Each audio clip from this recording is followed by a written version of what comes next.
Thomas Paine, Thomas Paine, Thomas Paine, Sam Adams, Sam Adams, Sam Adams, Benjamin Franklin, Benjamin Franklin, Benjamin Franklin. These men spoke up for what they thought was right. From their courage came such documents as the Declaration of Independence and the Constitution of the United States. From their willingness to speak what was sometimes unpopular but right, we enjoy such liberties as freedom of speech, the right to keep and bear arms, and freedom of religion. There are those who still wish to oppress our freedoms, and there are still patriots willing to stand up and defend life, liberty, and the pursuit of happiness. Men like Zeb Bell, who honor our founding fathers and what they stood for. It's now time for Zeb at the ranch, speaking up and defending your freedoms. Brought to you by Magic Valley Les Schwab Tire Centers and all of the other great advertisers on the program. And now, Zeb Bell. This statement was made about 6 weeks ago from the French Society of Mathematical Calculations. Quote, "The battle against global warming, an absurd, costly, and pointless crusade." Amen. Here comes Kate Smith, and God Bless America, followed by a patriot with our Pledge of Allegiance. Come on, let's be proud of our country. Call in. Good morning. And a good morning to you on, oh my goodness, Monday, August 12th, right smack dab in the middle of getting everything rolling for Cassia County Fair Week. I'm Zeb Bell, and of course with our major sponsor, your Magic Valley Les Schwab Tire Centers, all 7 locations serving you, and the very, very best and safest of driving tires. Don't forget to stop in and see them today. And of course, some of our great advertisers like Burley Physical Therapy and Rehabilitation at 1263 Bennett Avenue, Suite 2 in Burley, helping you get back to being you. And Greystone Crossing Independent Senior Living at 1221 21st Street in Heyburn. Seniors living the good life with friends. Right now, let's go to the phone line and have our Pledge of Allegiance. Good morning. Well, good morning, sir. I pledge allegiance to the flag of the United States of America and to the republic for which it stands, one nation, under God, indivisible, with liberty and justice for all. Attaboy Wheels, and right now, ladies and gentlemen, on a beautiful morning. Oh, man, it's nice outside. I'm going to go to the weather forecast brought to you by K&R Rental at 256 South, 600 west of Heyburn, right there on the Burley-Paul Highway. Good morning, Roger and the crew over there. They get there early at 7 a.m. with the best of rental tools and equipment for what you need for any task. Don't forget, call them 678-3122 K&R Rental. And right now, here's the weather. Looks like it's going to be another sunny summer week here in the valley. Here's a look at your weather forecast. We are expecting sunny skies for today. High of right around 80 degrees. Tonight, nice and clear with a low of 50. Tomorrow, sunny skies looking at mid-80s. As we get to Wednesday, looks like sunny skies mid-90s. We are expecting lows in the low 50s. And as we work our way closer towards the weekend, Thursday, Friday, possibly Saturday, sunny skies mid to upper 80s. That's a look at your weather forecast for Seventh Ranch. Thank you, Gina. And the weather brought to you by K&R Rental. You can't miss them. You're right there on the Burley-Paul Highway. And they've got all the best of tools and equipment you need for whatever the job that needs to be done. Please get a hold of them today. All you have to do is, and if you're not sure what you need, call them and ask at 678-3122. That number again, 678-3122. K&R Rental. You get a hold of them today. All right, good morning to everybody, and thank you for being with us this morning on this Monday, August 12th. As I said, the Cassia County Fair underway after a weekend of kickoffs with the concert and, of course, the big monster trucks. Right now, I want to remind everybody about Daryl's Cleaners at 1223 Albion Avenue in Burley. Don't have time to do the washing bunkie? Well, let me tell you. You can put it in a bag, big bag, and take it in there, and they will wash, dry, fold, and iron all your clothes. Wow, just like Mama used to do, and come back to you looking real spiffy. Absolutely. Darrow's Cleaners at 1223 Albion Avenue in Burley. And don't forget, they get there also really early in the morning to serve you, and they're located at 1223 Albion Avenue in Burley. The best. Darrow's Cleaners serving you. I hope you had a wonderful, wonderful weekend. Man, I tell you what, it was great. We got a lot of things done here at my place. Stayed home most of the weekend, and now we're ready to rock and roll for this week. It's going to be another one of those weeks. Hey, don't forget all your heating and electrical and cooling needs at Ramsey Heating and Electric at 2600 Overland Avenue in Burley. Oh my, they are the best at Ramsey Heating and Electric. They've been riding the horse with us for a long time on this program, and I urge you to stop in and see them at 2600 Overland Avenue in Burley. They also get there early in the morning at 7:30 to 5 Monday through Friday. Number to call 678-0459. The best people serving you for over 6 decades. Ramsey Heating and Electric in Burley. You stop in and see them today. Wow, this story is absolutely, it's unbelievable. In the way that it's structured, it's almost like a plot out of a movie, and I'm going to be talking about the Epstein supposed suicide in just a moment. Caller, good morning. You're on the air. Good morning. The menu in the Burley Senior Center on South Overland today is taco salad, and we'll have a veggie and some yummy dessert. Okay. And if I were to ask you what that yummy dessert would be, you would tell me what? Oh, brownies sound good. Make them up. Joe said so. All right, Joe. How much is it going to cost to come over and have lunch? Only $5, and if you call in early, why, they'll have it ready for you. And for a takeout. All right. Joe Taylor, thank you for the Senior Center on Overland. Thank you so much. Thank you. Have a good day. I will, my friend. Thank you very, very much.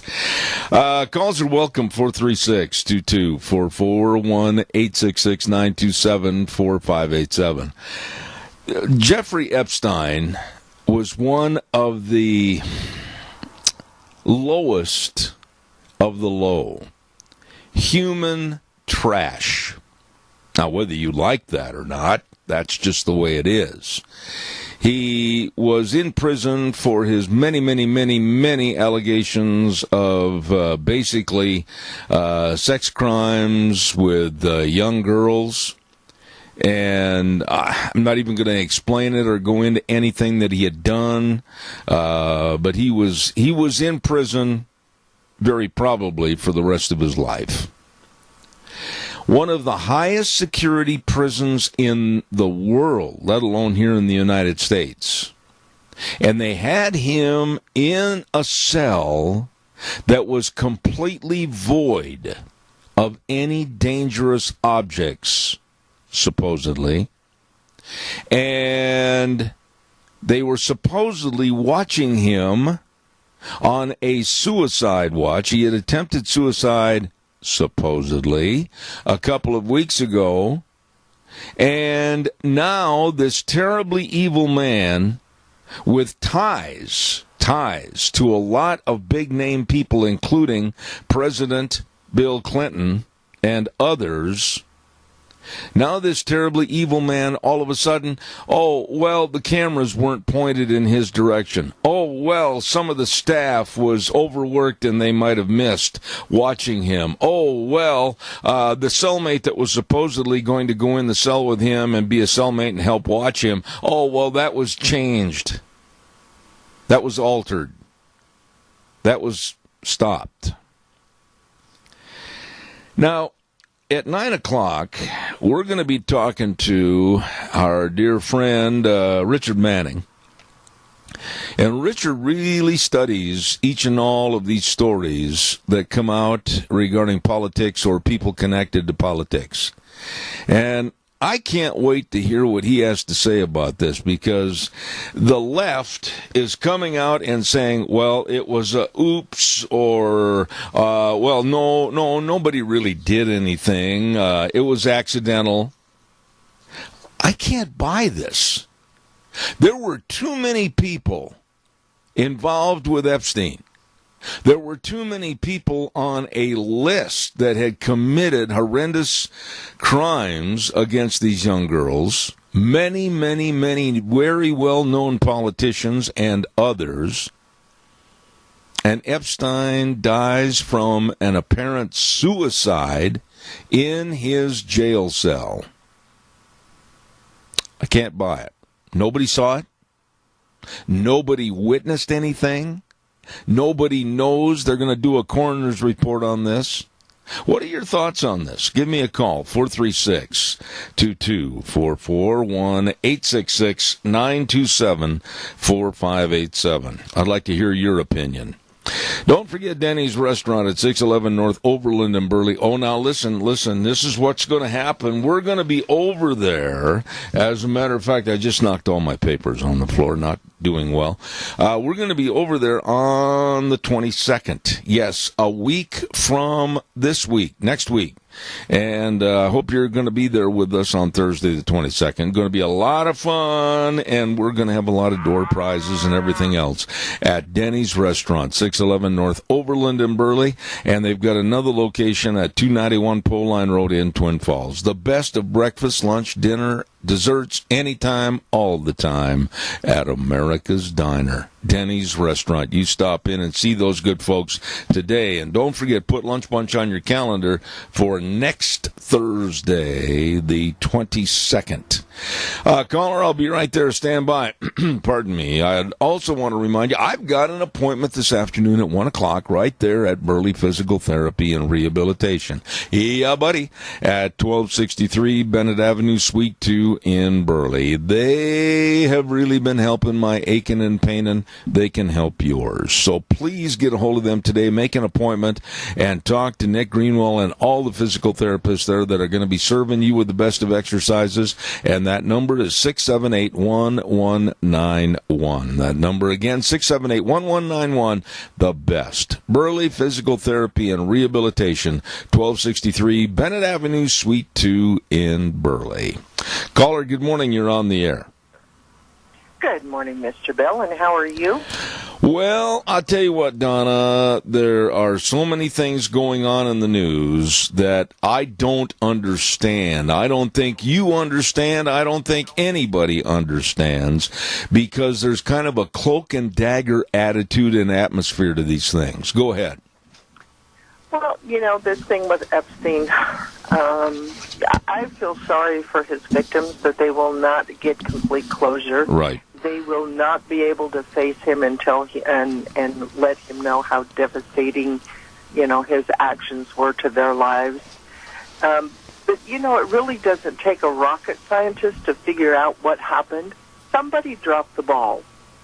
And how do you commit suicide with finger marks on your neck? Well, let me just give you a quote here that I found just a little bit ago, as a matter of fact, and I'm trying to find it here really, really quick. There was another inmate that was interviewed, Donna, and the inmate said, "This is impossible. This is impossible that he could have committed suicide, because basically the way the cell is, without and void of anything, and wearing just a jumpsuit, there was no strings, no ropes, nothing." I guess I'm a conspiracy theorist, Donna, because I'm not buying that big money didn't get rid of him. Well, that's kind of what I was leading up to. Isn't it just odd that anybody that Clinton is involved with, yeah. They just mysteriously commit suicide? That one guy stabbed himself 9 times? Yeah. How does that happen? There's a lot more to this than what meets the eye, I'm sure. But we all know what happens in prison with wife beaters and child molesters. somehow it just happened. Well, the thing is, though, if he's in maximum security, supposedly, and maximum security means maximum watching, and all of a sudden, Donna, for a short period of time, the eyes are closed off, human eyes, and also camera eyes are closed off, and they can't understand. Then they say that the guards have been extremely overworked, and they might have just missed it. This is a high-profile case, Donna. I doubt it. I don't know. I have my own theories just like you do. But we all know what happens in those prisons. Yeah. If they want to get to you, they're going to get to you. Well, I agree with everything you said, but for the amount of scare, S-C-A-R-E, that was put into these big money people, Bill Richardson, former governor of New Mexico, and many, many others, including Bill Clinton and everything, I'm sitting here and I guess I have kind of a jaded outlook on this situation to where I'm not trusting that the guards were overworked. I'm not trusting that the cameras all of a sudden, without reason, were pointed the wrong way. Come on. Yeah, every inch of that cell is covered. It's devoid of any type of weapon that you could use to harm yourself. Yeah, they got to him.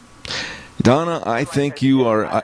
I think you're spot on, really. I absolutely, and I'm going to be anxious, like I said earlier, to be talking to Rick Manning, and he follows all this. He's very, very closely associated with the big mucky mucks back in D.C. It's going to be interesting to hear what he has to say.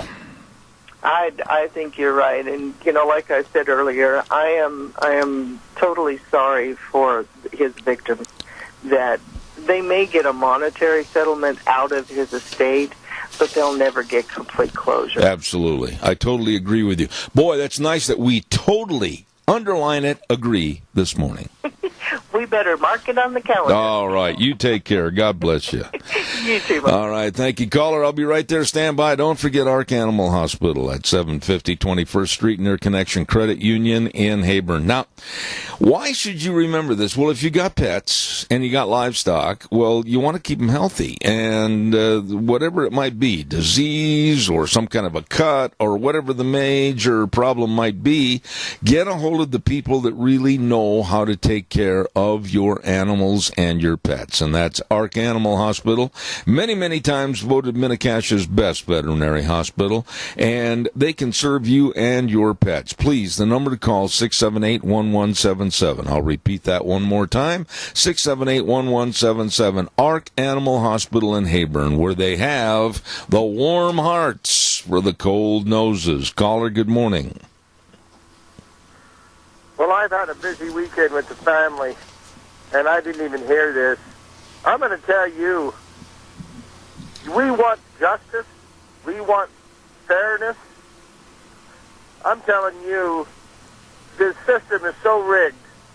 It's so rigged that you and I don't have standing chance if we ever got into that one. Randy, God, we live in Idaho. Yeah, Randy, let me... I can hardly believe it. That that they got to it. Yeah. Somehow we're able to get to him. Let me read a sentence to you. Randy, let me read a sentence to you, and you really study things and listen to things and draw good opinions. But here is one little sentence out of the Epstein suicide, supposedly. Here it is. It's a paragraph, small paragraph. He, meaning Epstein, was found unresponsive Saturday morning at around 6:30 a.m. Epstein was taken to a hospital and pronounced dead shortly thereafter. Here's the part I want you to respond to. The guards who were supposed to be watching Epstein reportedly failed to do so because both were working overtime. Oh, any excuse will work. I tell you what, these Clintons are so filthy and foul, and everybody that's connected to this island, and the amount of people that I had read a list. There was hundreds, and they were all as filthy as you can imagine. Well, the thing is, though, Randy, wait a minute. I've got to insert something here, and I think you'll agree with me. we really don't want to speculate, or we really don't want to cast any guilt on anyone until the facts are out. And I know you feel the same way I do. They, being the Clintons and or anyone else, may be very, very involved up to their earlobes, but I'm not going to speculate. I'm not going to say anything other than what the facts are. The facts are that many, many, many very well-known, very well-to-do people had ties to Epstein, many of which they claim were on his island parties, the orgy island they called it. And I'm kind of concerned that we, the American public, are not going to find out how devastating and dangerous this man Epstein was, and how many people, how many young girls' lives were ruined because now it's so easy that before he goes to trial, he's dead. He was in prison. He was in prison, and they killed him. I'm telling you, man, if you think there's justice for the real people of America, I can't.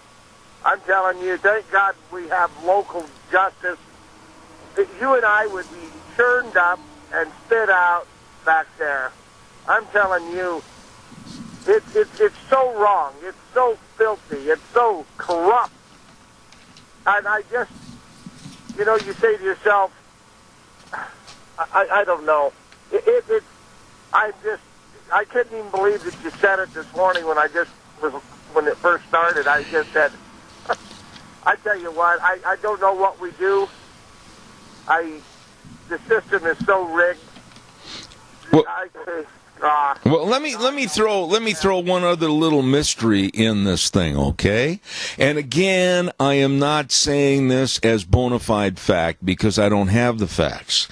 But wouldn't it kind of concern you that early in the morning, the body, supposedly, is rushed out of the prison and taken to a morgue and taken for an autopsy, and here's the part I question.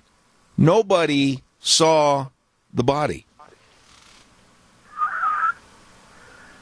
I'm telling you, man, it is so. We are, you just want it to be fair, and in other words, justice is blind, and it treats everybody the same, unless your name is Clinton, unless you're involved in the DNC and everything else. This is another distraction from what's coming, I hope, is coming down from Durham and Barr and whoever the hell else. And so, I tell you what, this stinks to high heaven. I just don't understand. And again, I'm not trying to be one of these conspiracy theorists that is going to yell the sky is falling, Chicken Little just got chopped up and is being sold at KFC. I just don't want to do that, but think about it. All of a sudden, for that short period of time, the cameras were pointed in the wrong direction, and they're blaming the staff for not watching him on being overworked for that 15-minute period of time, and he was supposed to have a cellmate that was assigned to him to help with the suicide watch. That didn't occur. I got to put the jigsaw puzzle together here, old buddy, and it's just not fitting. Oh. See, and once it's done, it's done. It's done. There's nothing we are going to... This thing will grip this thing with security, and then we will all go on to some new crisis. Yep. A week ago, last Sunday, it was 30 people who were dead, and were they killed because of a necessity for distraction? I tell you what, it's unbelievable. I could keep talking, but it wouldn't do any good, Zeb. I'm going to hang up. All right, buddy. Hey, I appreciate your call. Caller number 2, I've got a favor. I'll tell you what, I'll quickly take your call because I've got to give away some cookies. Go ahead, please. You're on the air. Yes, Jeff, I know you like to deal with fact and the actual facts of things. The fact that I find that is very disturbing is anybody who has anything tied up with the Clintons and they're in jail because they may or may not have something to say about their Clinton's dealings ends up dead, ends up committing suicide. I guess one guy found dead on a beach, and he had bullet holes in the back of his head or something.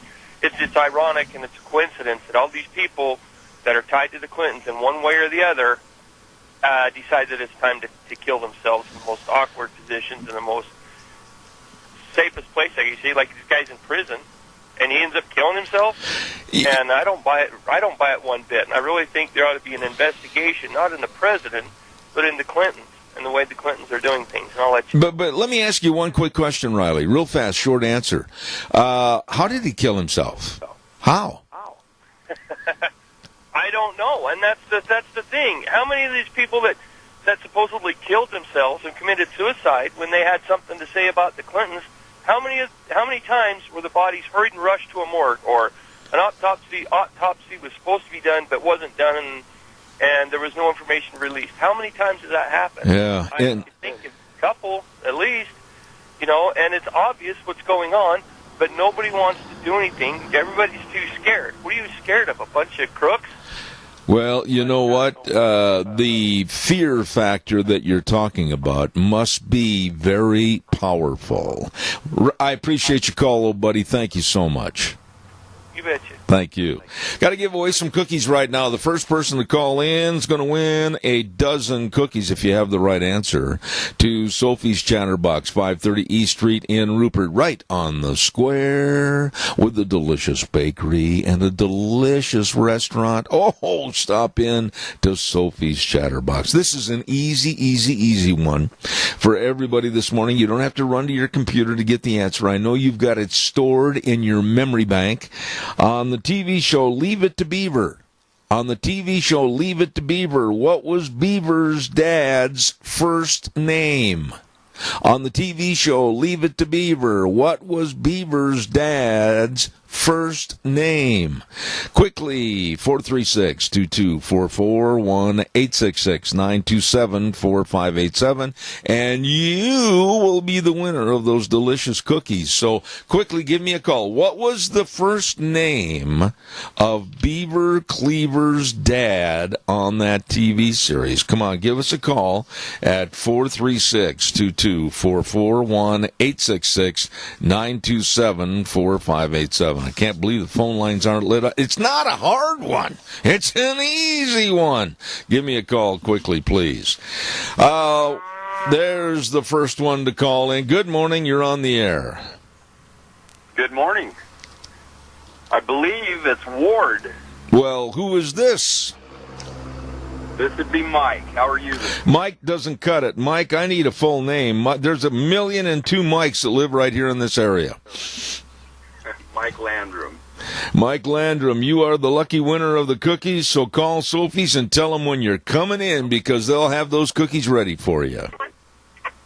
That sounds good. You have a beautiful day today. All right, sir. Thank you very much. Mike Landrum is the winner, and the answer was Ward Cleaver, and the mother's name was June. And June was always dressed to go to the ball while she was doing all the house cleaning.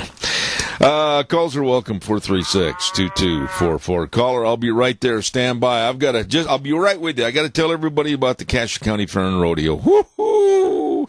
Tonight they're going to have that moto rodeo, and tomorrow night too. And this is going to be a big deal. You don't want to miss this. The Moto Rodeo tonight and tomorrow night right there in the Fairgrounds Arena.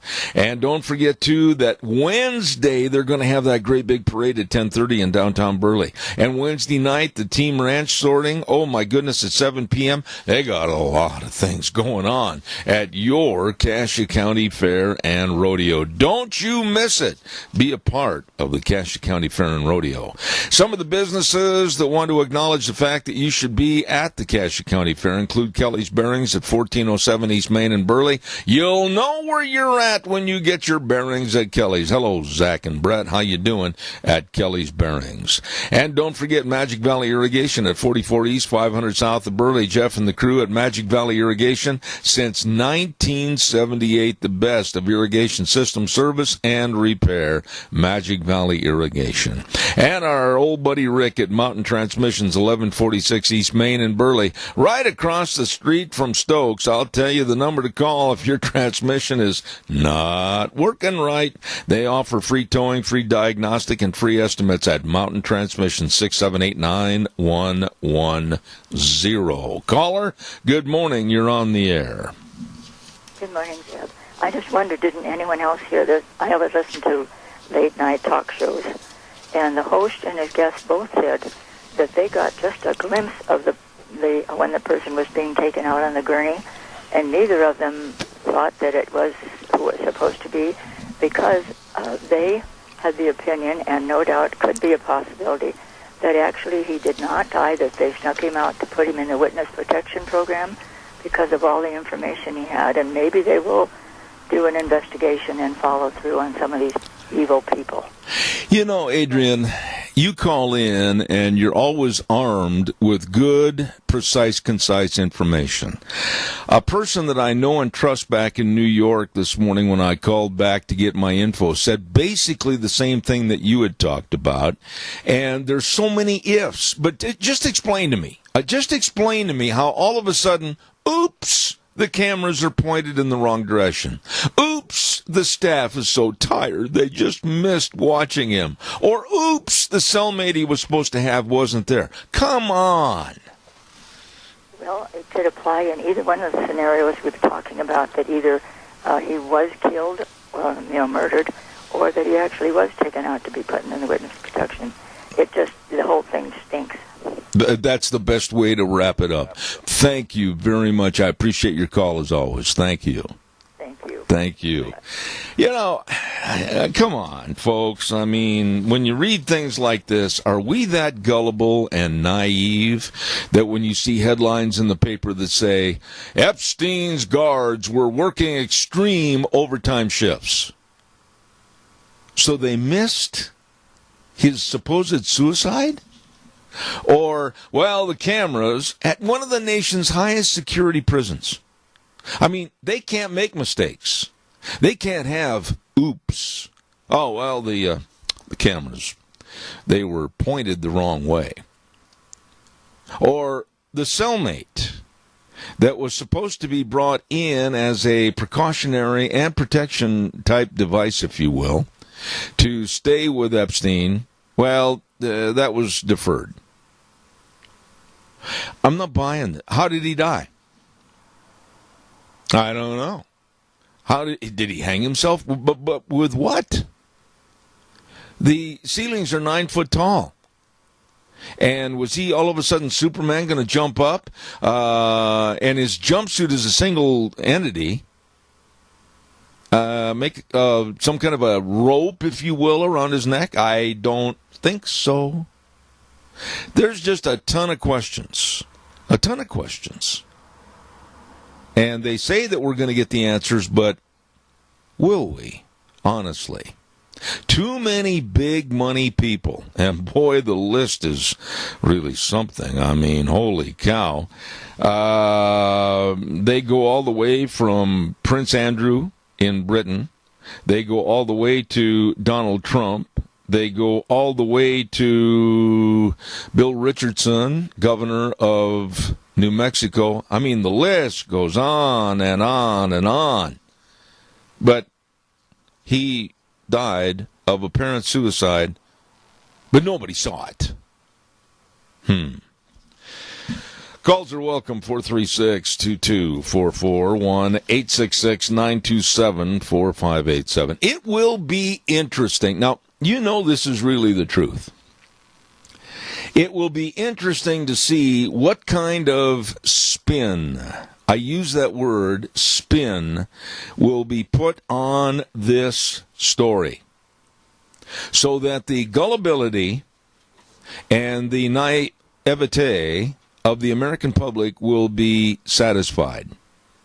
Seriously, I think a lot of the times they tell us something, us, the people, they'll buy this. They'll buy this. Just throw that worm in the water, they'll bite it. I wonder. Calls welcome, 436-2244, 1-866-927-4587. Want to say a big shout-out to our dear friends Barry Equipment and Rental, Sales, Service, and Parts. And that, of course, means they've got the best of equipment for all the lifting and the digging and the pushing and the carrying. They've got all the tough tasks and the tough jobs covered with the equipment that they have for sale or rent. Don't forget the Doosan wheel loaders and the excavators and all the bobcats and everything else. And they've got 3 easy locations to get into. Barry Equipment and Rental, Sales, Service, and Parts, 159 West Highway 30 in Burley, 465 Addison Avenue West in Twin Falls, and the Nampa location for the best, Barry Equipment and Rental.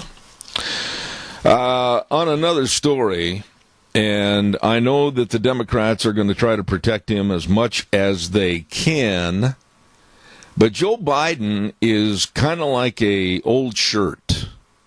And you know how where your wristwatch rubs on the sleeve at the end of the sleeve there, and then it starts to fray, and then the threads start to come off, and you keep continually, you love that shirt and you like to wear it out in public, but it's starting to look a little ragged and everything because all the threads are coming off. Well, that's how Joe Biden is falling apart. Mentally, I think he's lost his recall. I do. I think Joe is, let's just say somebody forgot to put the wrapper on the loaf of bread. And he's forgetting about events. He's forgetting about dates. He's forgetting about times. And basically, he's adding himself into events that he wasn't a part of. Now, I'm not running him down, and I'm certainly not saying anything negative about his mental capacity or that age maybe is creeping up on him and all this kind of thing. But he has shot himself in the foot so many times with his gaffes of saying stupid things or fraudulent things that are causing him a lot of problems. A lot of problems. And I know at the Iowa State Fair, all the Democrats are there, and they're parading around the Iowa State Fair like they're the best friends to everybody, and they're going to be the best thing that ever happened to the American voting public since sliced bread. Yeah, right. Well, I noticed that Joe Biden, even with little one-on-one type interviews or one-on-one questions with some of the people at the Iowa State Fair, he seemed really unsure of himself. And he seemed like he was, I don't know, hiding behind a kind of a false front building like in the Old West. He wanted to think about the question and try to come up with the answer. He just doesn't seem like old Joe. As a matter of fact, I think old Joe is really now too old Joe. Calls welcome, 436-2244, 1-866-927-4587. I got to tell you, this is so disgusting. At the Pan American Games, boy, you want to light my fire this morning, this is it. At the Pan American Games, 2 of our athletes that were invited to be on the United States team. The United States organizers and the officials with the Pan Am team that represents the United States called these athletes and asked them to be a part of the American Pan Am Games to represent our country. And these 2 nincompoops, I was close there. I was so close. These 2 nincompoops took a knee during the playing of our national anthem. I can't take it. You represent our country, you stand there. You represent our country, you show pride. You represent our country, you absolutely look at that flag with reverence and pride. Or don't be a part of it and get off the field. I don't need your First Amendment freedom of speech in denigrating this United States of America. They should have had somebody with a size 15 tennis shoe kicking them right in the posterior to get out of the way and get off the field. Your thoughts. Give me a call. 436-2244, 1-866-927-4587. And no, I will not weaken on my stance. They should have been jerked right off the field or away from the podiums and not been able to represent our country.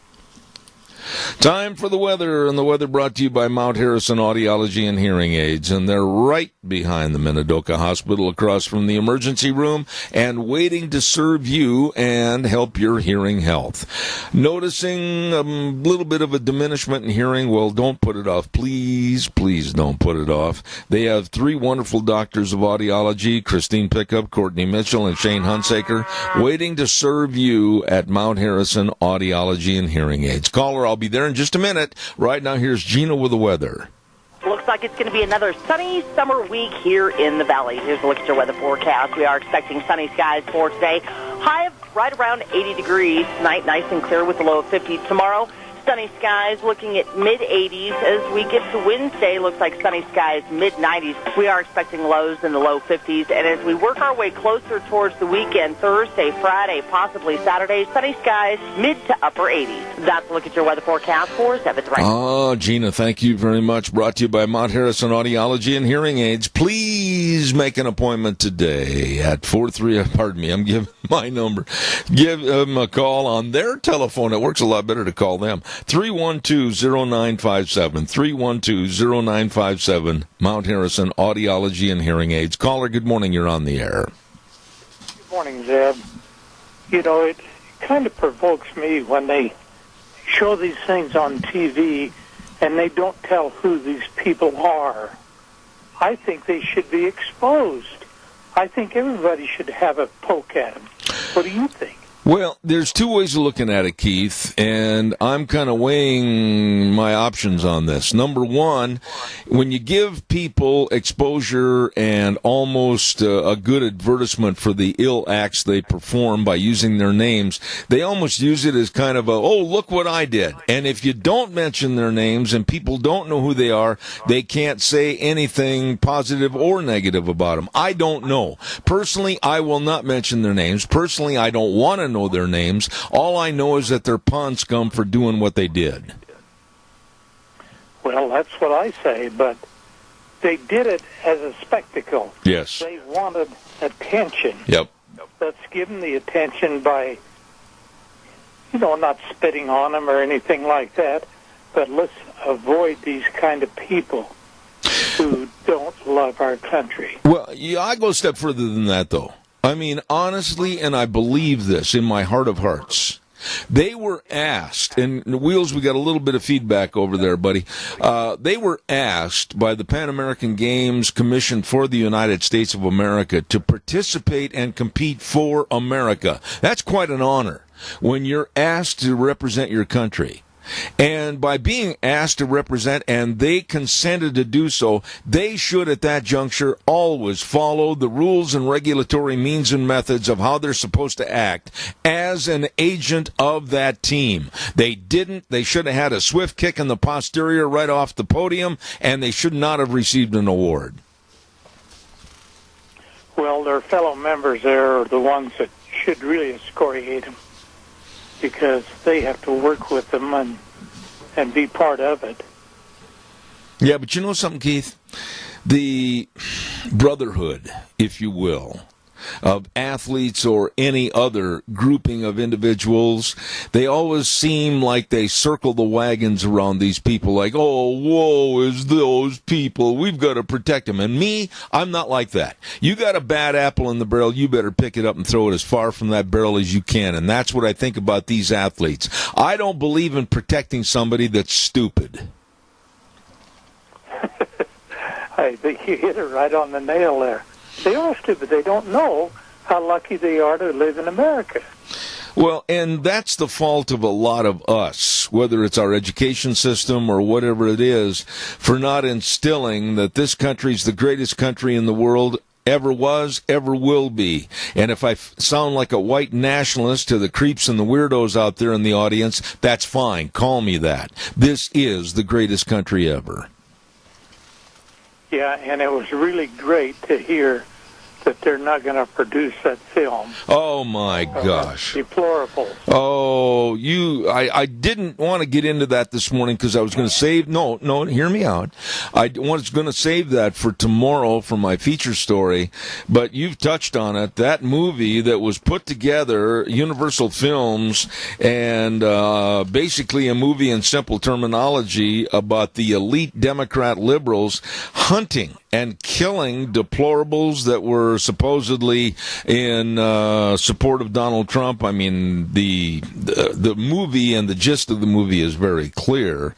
How in the world could any movie like that be released at this time or any time? It just shows how absolutely low, filthy, and evil Hollywood is.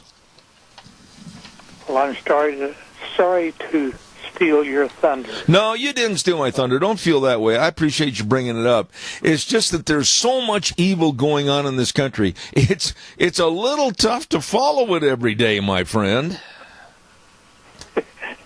It's impossible. Absolutely. Keith, you can, and well, we will. I promise. I'm not going to back off for anybody. I mean, I've had people say, well, don't talk about that. You might hurt their feelings. I couldn't care less. Thank you very much.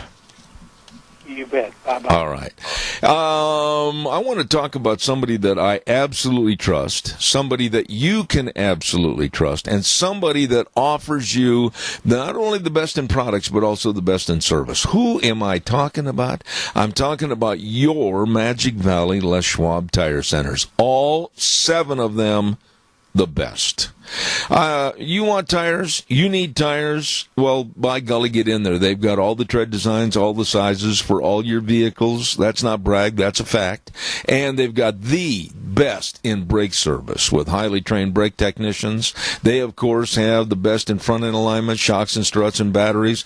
Work with the best. And I'm talking about Lane and Rupert, Dave on Blue Lakes and Twin, Mike and Buell, Mike and Jerome, the Twist family in Paul, Daniel on Poline in Twin Falls, and Trent on Overland in Burley. It's true. The best. Your Magic Valley Les Schwab Tire Centers. I've got time for another call. Give me a jingle quickly. 436-2244, 1-866-927-4587. I didn't get a chance to do this last week leading up to the weekend, but I understand that a lovely lady, very nice lady, Rose Voss, had her birthday yesterday on Sunday, and I certainly hope that Jerry took her out for the finest of dining and really treated her like a queen. She is a wonderful, nice lady. Happy birthday, Rose. Let's see. What have I got? I got time for one more call. Give me a jingle. 436-2244, 1-866-927-4587. 2 police officers are going through a Burger King drive-in in Clovis, California. And they're on duty in their patrol car. They go through there to grab a quick lunch. And when they get their food and they drive off and they stop to eat their food, they find a pig drawn on the bag of the food. And they open up their food on the inside, and everything is burned. Everything is just thrown in a kind of a greasy mess, if you will. And they went back and they complained about it. And this is where I give a lot of credit to Burger King as a entity. They didn't waste any time. They fired the whole kit and caboodle of their employees that were on shift at that time. Fired them all. Threw them out. And they apologized to the police department and these policemen, and they're giving the whole police force a free lunch. That's the way it should be.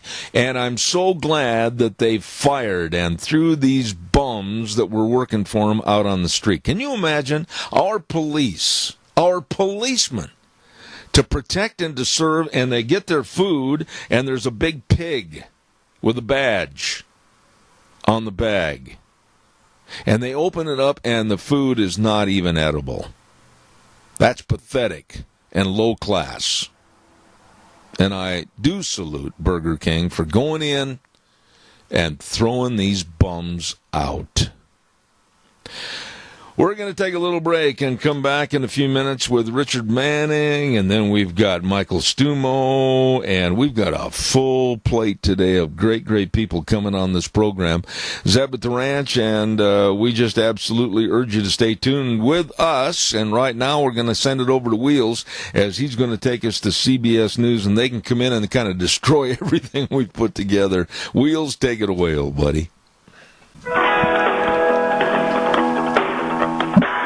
Oh, good morning on a Monday, already August 12th. Would somebody please take it upon themselves to find out where summer went? Holy smokes.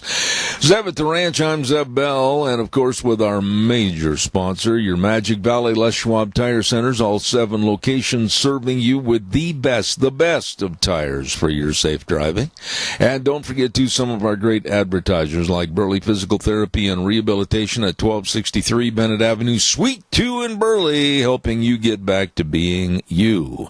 Also, Greystone Crossing Independent Senior Living at 1221 21st Street in Hayburn. Seniors living the good life with friends. Right now, this good word for Western Waste.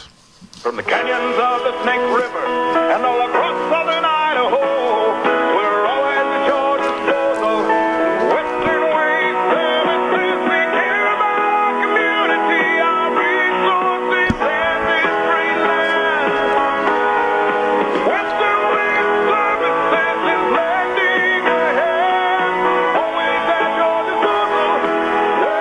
Western Waste Services. Oh, mighty fine people serving you at Western Waste. Get on the route service. If you're new to this area and you're going, what am I going to do with my garbage? I've got the answer. Just give them a call at 734-6969 and get on the route service. And then once a week, you can just stand there and watch the truck pull up, load up your garbage, and you can smile and wave goodbye to your problems. Western Waste, always at your disposal. Call them today at 734-6969. Want to remind you, Wednesdays at 10:06, we go fishing with our good friend Josh Anderson at Sportsman's Warehouse, 1940 Bridgeview Boulevard in Twin Falls. This week's not any exception. 10:06, we'll be standing in a stream or on a boat on a lake or whatever. He'll be fishing while he's talking to us, Josh Anderson, with that great program segment called The Old Fishing Hole, brought to you by Sportsman's Warehouse. Don't miss it, Wednesday at 10:06. Also, real quick, I want to say a big thank you and shout out to Joel Heward and his family and his staff at Hanson Mortuary. Of course, they're located at 710 6th Street in Rupert, and they really care about the care they provide to the families with the best possible in support and comfort when there's a passing of a loved one. I urge you to call. I urge you to talk to them. 436-5636. I'll repeat that number again, 436-5636. And they always treat you with the highest ethical standards, with unquestioned integrity. Handsome Mortuary in Rupert, and Joel Heward also serving you at Morrison Payne Funeral Home on East Main in Burley. Wonderful people. When I mention wonderful people, this man's name is going to pop up on the list, and he's always been a straight shooter on this program, and I think that's why I appreciate him, and he is the president of Americans for Limited Government, Richard Manning. Rick, good morning to you, my friend. How are you? How are you? Well, I appreciate that, and let's start things off this morning with a story that is enveloping everybody in Washington, D.C. and across the country because of all the people that may or may not be involved, and that's the Jeffrey Epstein supposed suicide. And I use the word supposed because I'm not buying into this story. I don't think I'm that naive. We haven't seen all the facts yet, but I'm still having a hard time swallowing it. What's your thoughts? Well, I wrote when it came out on my Facebook page that it was the most predictable suicide in history. So, do I buy it? No. Not really. You have to have such a almost Inspector Clouseau-like set of circumstances to have given him an opportunity to take a second attempt on his life. So no, I don't really buy it. But I want to clarify one thing, Zeb, that you said. It's very important. I am in D.C. I am not involved in said scandal, so consequently, it's too broad of a brush. And not everybody. There's lots of us who are involved in this scandal. It seems to be a scandal that is largely, there's an old CIA term called a honeypot scandal, where people get entrapped into, politicians, other people in power, get entrapped into an embarrassing situation, which then allows them to be controlled by the intelligence agency, so it's a kind of an intelligence technique from that's existed for as long as intelligence has existed, and I'm not saying that this is that necessarily, but it has the feel of something like that.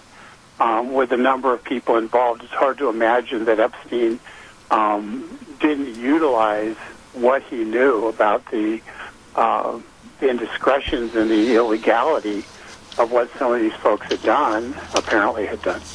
And he didn't use that to his own advantage. Whether it had anything to do with an intelligence service or not, he certainly would use the access that he would gain and the kind of the collaborative nature of bringing people with political power into a circumstance that, quite honestly, they couldn't politically survive. That gave him a tremendous amount of clout over those people. I don't know they used it, but I can't imagine he didn't. Rick, I'm sitting here and everything you said is spot on, but from a speculative opinion, not based on fact, doesn't it seem to you rather strange that I think the news media, and I think the circumstances around this story, be they suicide or something else, I think they're waiting to employ their wishes of this story on a naive and gullible and not really well-informed public. Would you agree with that? Oh, absolutely. I don't trust the media to not try to manipulate something in a way that meets their political ends. I mean, let's face it. When Alexandria Ocasio-Cortez comes out and says we need an investigation because Trump's behind it, you sit there and you just go, wait a second. This has been a wholly and completely Bill Clinton Democrat scandal from day one. It's been buried because of that, and now the left is attempting, and MSNBC and the like are attempting to turn it into, it's Orange Man bad. Must have had Russian agents go in and kill him. I mean, what kind of alternative universe are these people living in? It's bizarre beyond compare. Here's what we do know. Jeffrey Epstein was in Palm Beach County. We know Palm Beach County is extremely affluent, and that's where Mar-a-Lago is. We know that wealthy people hang out with other wealthy people, particularly when they live in the same town or county. And we know that Donald Trump threw the guy out and said he wouldn't allow him to have access to Mar-a-Lago because he got word that he had engaged in attacking an underage girl at his property, and Donald Trump wasn't putting up with it. That's what we know. And everything else is pretty... we also know he took one plane trip on Epstein's plane to New York, not to any islands in the Virgin Islands. So that's what we know, and in terms of Donald Trump. And what we know is what any one of us would do if we found out that somebody we hung out with casually on a social basis was engaged in some kind of activity which you couldn't tolerate. You would essentially disconnect from them, and you'd refuse them access to your home or to your business. that is, Donald Trump behaved like any normal human being would behave under those circumstances. So I just get kind of irritated that the media and others attempt to smear everybody with a brush. It actually somewhat reminds me of how Hillary Clinton was busy and Bill Clinton were busy making hundreds of millions of dollars from the Russians to sell a quarter of our nation's uranium to Putin. And then somehow they came up with to counter that, they came up with a Russia conspiracy against the president, which ended up engulfing the nation in 3 years of investigations, proving that nothing happened, except for we still know Putin got a quarter of our nation's uranium, and Hillary Clinton and Bill Clinton got about $160 million total into the Clinton Foundation or their own pockets. So, but it was all done as a kind of subterfuge. Pay no attention to this. We're going to put a shiny new object over here in order to get people to pay attention to the Trump-Russia probe, rather than the actual corruption that existed in the selling of our nation's assets to a government that doesn't have our best interests at heart. You know, I want to ask you, Rick, I get mad on this program, and I am very opinionated, but I do curb a lot of my feelings until I know all the facts. And the Democrats on this issue, the Democrats, with their coming out and saying Trump is an idiot, Trump is a racist, Trump is a white supremacist, he's a white nationalist, which I find nothing wrong with that terminology, white nationalism. But at the Iowa State Fair, it seems like they were just crawling out from underneath the woodwork to get in front of a microphone anywhere, anytime, to denigrate and call him names and run him down. And then Joe Biden, the head of the so-called Democrat leadership going for the nomination, he doesn't have a clue where he is or what he's talking about or what is in his past. I'm really concerned that they have nobody running on their ticket that is qualified to be the local dog catcher. Well, I think that sums it up quite nicely. Under traditional point of view, somebody who has served a statewide office in the largest state in the nation, who is also a U.S. senator, would be viewed as being a legitimate candidate, except for Kamala Harris is nuts.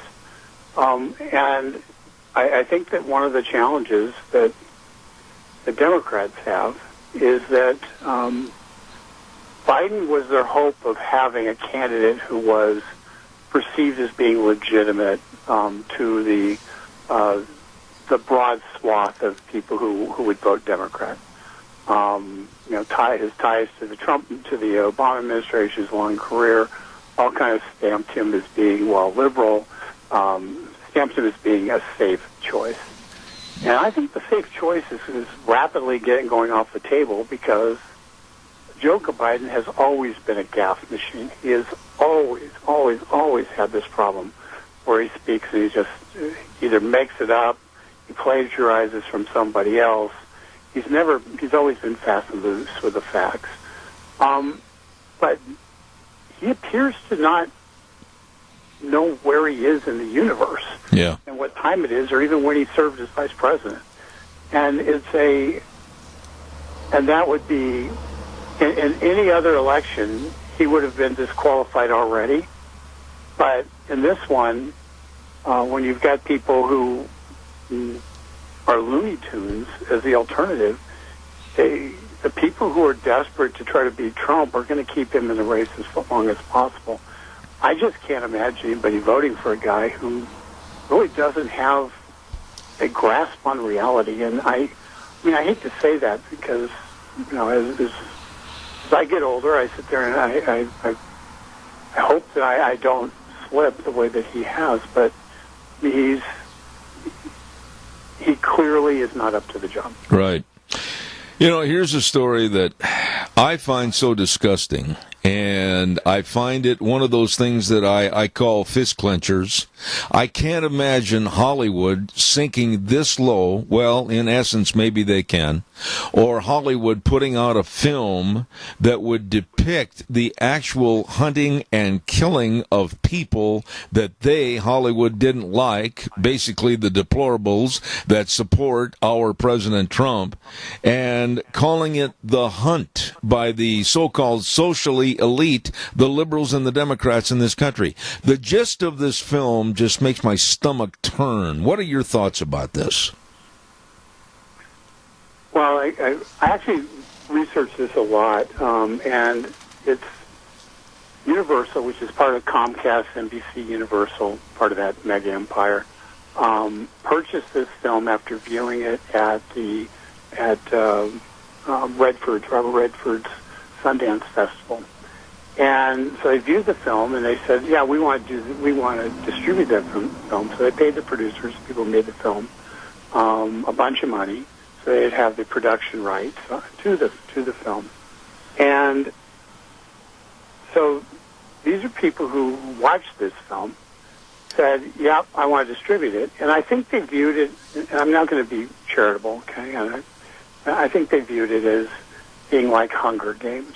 Mm-hmm. Okay, a similar type of theme as Hunger Games. Mm-hmm. And in that kind of milieu, you have people who were being oppressed by people who were the elites, and eventually people were repressed, revolted. So I think that's how they viewed it. And in reading about what actually happens in the film, the person, a female character, much like Katniss in Hunger Games, ends up being from somewhere in middle America, Texas, Arkansas, somewhere. She figures out that what's going on and how to fight back, and so it becomes more of a street fight than just kind of taking animals that are sitting on a range and just shooting them from afar. So it becomes a little more of a street fight and an action flick. But the fact that they changed the name of the film to The Hunt from Red State versus Blue State to the original name of the film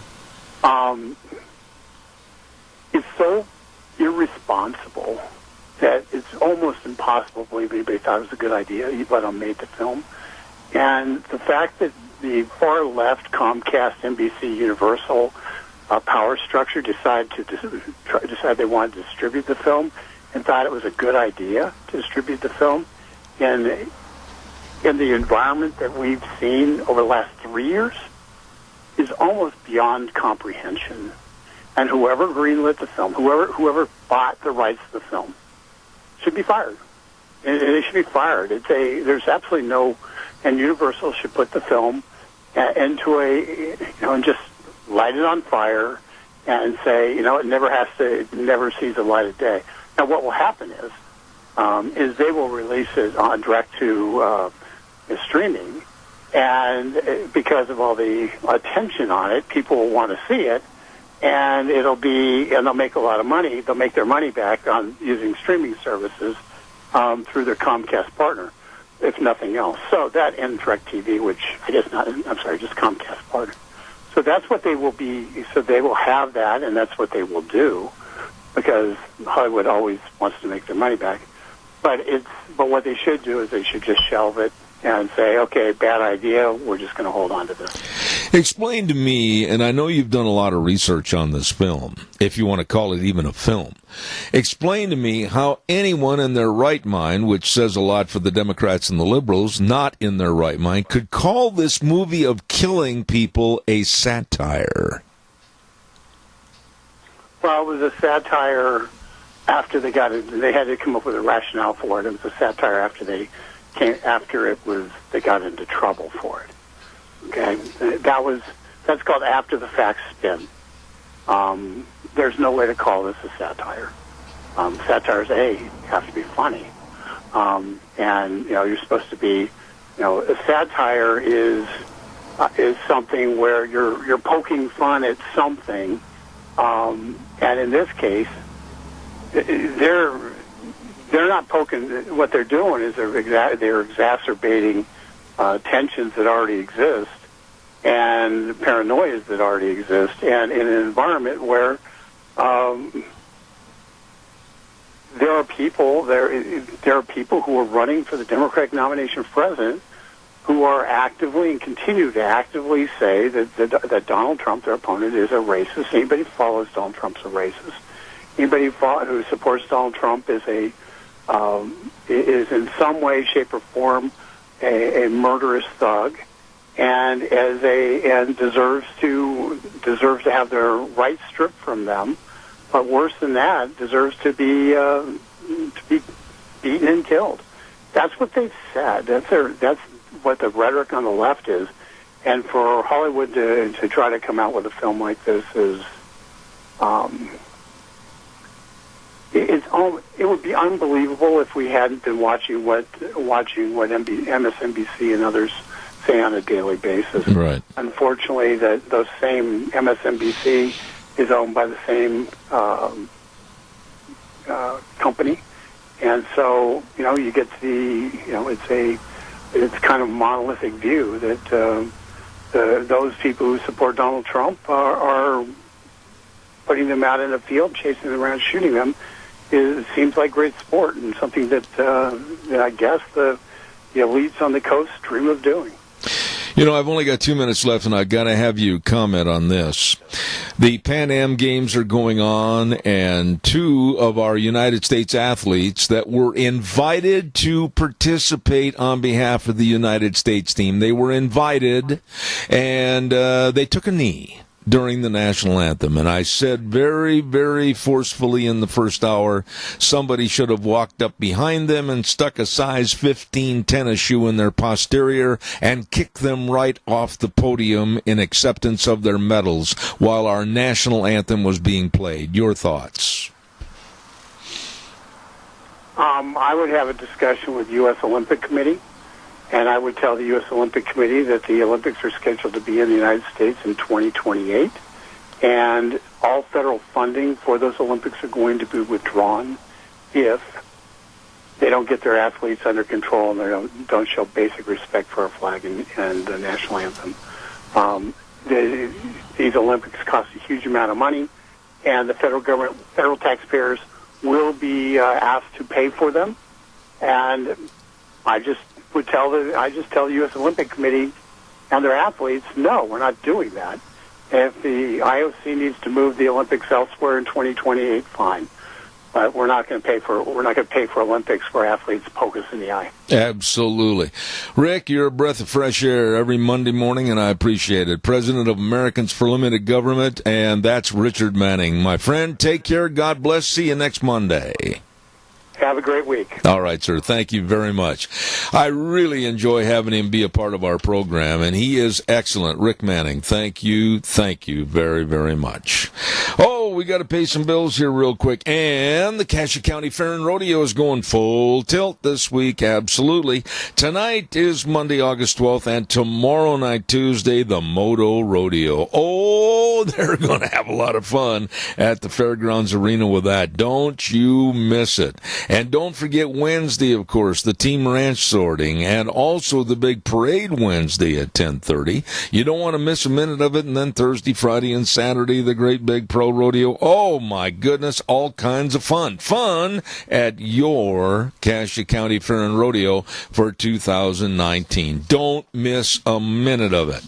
And advertisers and merchants that live in the area that want you to attend the Cassia County Fair and Rodeo include Burley Veterinary Hospital at 2869 Overland and Burley.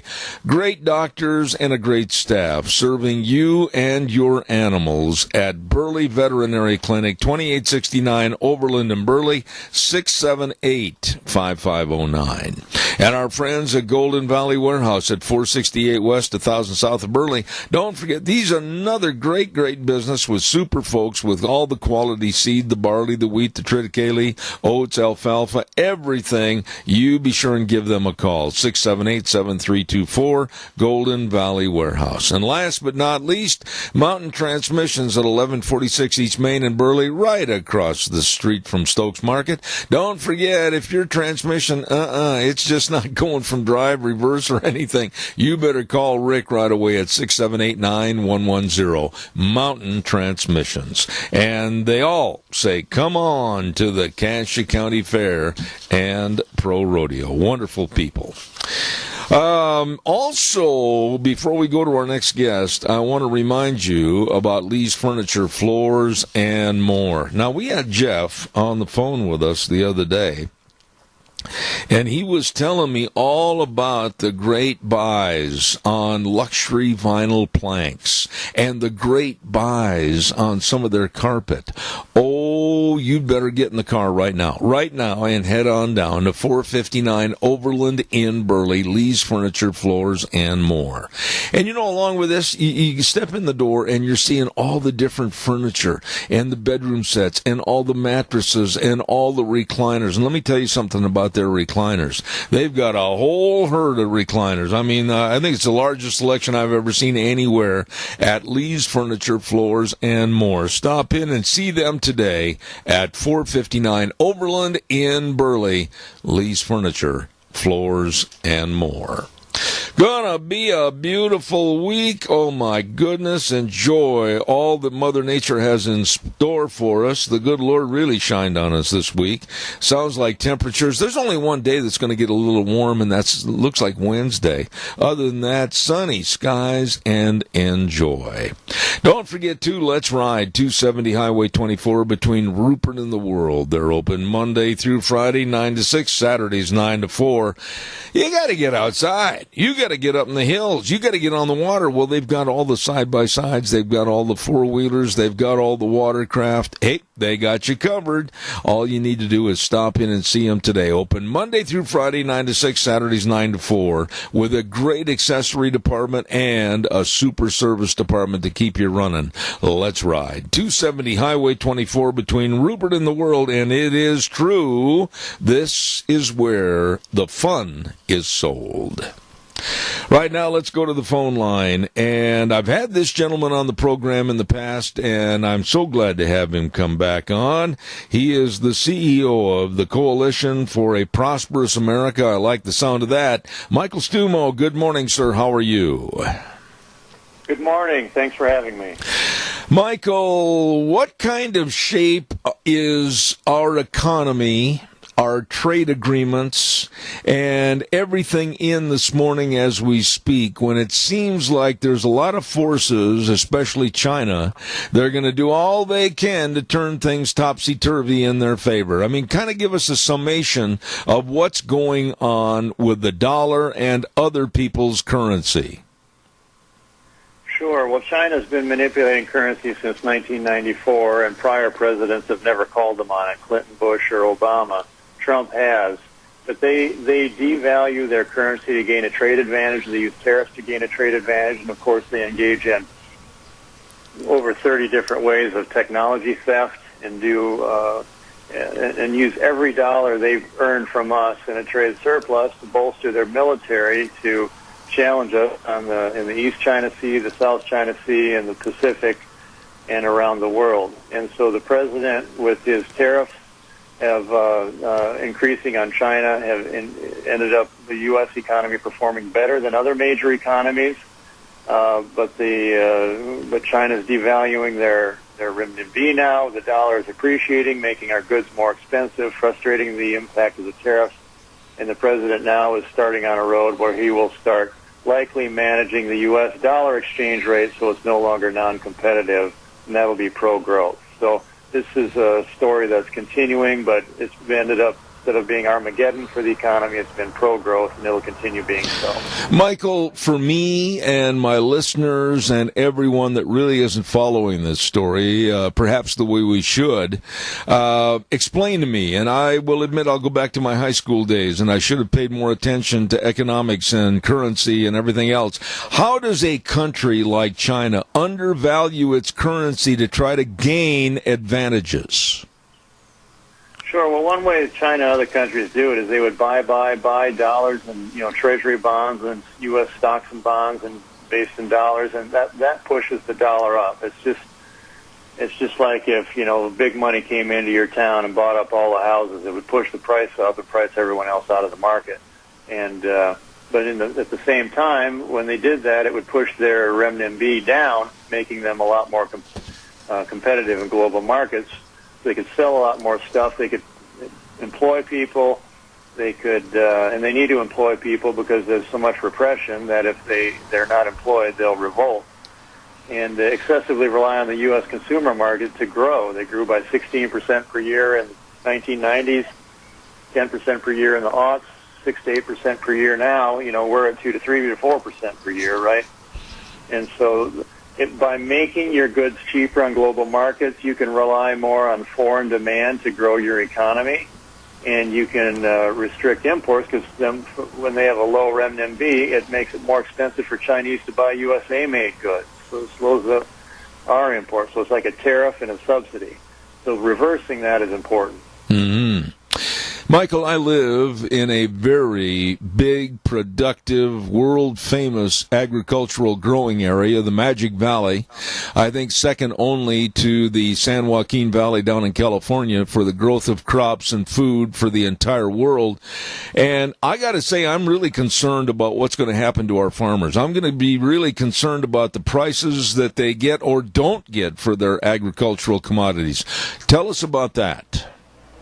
Yeah, that's a real problem. And the number one, the dollar going up, because when China pushes their currency down and other countries pushes the dollar up, it's highly, highly correlated with agricultural prices. So China action aside, the strong dollar makes U.S. corn, wheat, soybeans, potatoes, beef, pork, everything more expensive for global consumers elsewhere. So getting the dollar realigned is really important for agriculture. In fact, we think the dollar is 27% overvalued, and assuming you waved a magic wand and realigned it to a competitive price, it's 27% lower, which is about where we were in 2014. That would push up soybean prices by about 63%. That being said, farmers have always taken the shaft from this free trade mindset. It encourages a boom-bust cycle that's mostly bust. And then with China, they are retaliating against agriculture and having, a price impact which will resolve in a bit of time because we'll just find other markets and the world price is the world price. But in the meantime, the administration, and we've been asking the administration, you need to do more for immediate relief for agriculture, and in the meantime, you need a longer-term agro-industrial strategy to make sure supply doesn't get out of whack and drive prices down. And that's something that is essentially needed because agriculture doesn't need to take the brunt of it when we're, protecting our national interests. Michael, of course, you're far, far more the expert on this situation than I am, but with us being right up to an election year for Donald Trump for re-election, how much of this can he stand with the heartland of America suffering with these Chinese policies? Right. So the economy overall, so agriculture is a bad spot in the economy. And it's near and dear to my heart because I live on a farm. I grew up on a farm. My dad still farms, and I used to. We have farmers and ranchers in our organization. So how it plays out is hard. In agriculture land, you've got farmers and ranchers that typically want to support the president, but the economic hurt is a problem, and they need to be more aggressive on it. For the rest of the economy, it's doing very well. We've got 50-year unemployment lows. We've got increasing wages. We have a stronger economy than every other major country. Europe, Japan, Korea, certainly China. China's hurting itself more than us. So I think the president is going to be fine, but he's got to address the agriculture problem. Now, see, Sonny Perdue, the USDA secretary, has to address it. He's got to be more willing to do something for farmers and ranchers and not just big agribusiness. Absolutely. Now, when you say that, and I'm not trying to pin you down on this, but you have the answers more so than I. When you say short-term or long-term, how would they do this? Are they going to start extending more affordable loans to get these guys through the rough times, the hard times with this Chinese situation? If they're going to do something, you would think the administration would want to do it now. Yeah, we would want them to do it. You know, if I were king, what I would do is for the short term, I'd take and recycle some of this tariff revenue that's going into the U.S. coffers and send more of it to agriculture. But then I'd also, and this is something farmers and ranchers are really divided on, but I think you got to do it. You've got to have a constant dynamic where everyone is incentivized to oversupply the market even when demand gets out of whack. If prices are low, you want to produce more to make it up. If prices are high, you want to produce more. And you got to have a supply management problem that matches supply and demand so that you get a reasonable return on investment and capital and labor in agriculture. And that's something some farmers have fought for, some have fought against, but I don't think you can get rid of this boom-bust cycle or lessen it unless you have a strategy to do that. And that's actually what the steel tariffs were all about, is to manage supply and demand of steel because there was too much flowing in to take and made so many of our steel companies, you know, at under capacity by far that they were threatening to shut down. You know, Michael, I got to tell you, and I'm going to sound partisan, and I am very partisan against the Democratic Party and their so-called nominees for this year. But at all the debates and all the questions and all the interviews, I have yet to hear any one of the potential presidents on the left side of the aisle even address agriculture or the value to this country or what they're going to do to try to enhance it. I'm scared of the Democratic Party and their lack of knowledge of agriculture. What are your thoughts? Yeah, so actually, Sanders and Warren, you know, I'm not saying, you know, I'm not taking a position on either side, but they have actually adopted a platform put forth by a bunch of farm and ranch groups in Iowa and Wisconsin on antitrust. There's too much concentration in agriculture, and on having an ag program that actually manages supply and demand more. And so it wasn't in the debates. They didn't bring it up in the questions, but those two candidates have addressed it. The others, not to my knowledge. When we look at this problem, I guess one of my questions would be, from someone that's naive and doesn't understand it to its fullest extent, how did we get here? Who really kicked the can down the road so that the problem has grown like it has? Well, for the last 30 years or so, we've had a fake free trade mindset where we think that everyone is just clamoring to buy all our products in the world, and we're going to get rich on all those, 95% of consumers that live outside the U.S. And what actually happened is that 95% of the producers live outside the U.S., and they're clamoring for our rich market, and they're willing to subsidize, cheat, manipulate their currency, do whatever it takes to get access to our market. So instead of on net selling more to all the global consumers, many of whom are poorer than us, they flipped the script on us and sold more to our consumers, displacing our producers, and we lost a good part of our manufacturing base as they built up for a global oversupply in a lot of the ag commodities. So we're not the breadbasket of the world anymore. We're competing with other countries oversupplying, including Brazil, which has more arable land yet to go into production than we have arable land. And so we invited glut that knocked our prices down, knocked our employment down, and they said trade deficits didn't matter, but they do. It was a core mistake. You've got to not let in more imports than you export, or you just degrade your economy. Tell me a little bit about your organization, the Coalition for a Prosperous America. I'm hoping that you carry a lot of weight and a big club to maybe change people's minds.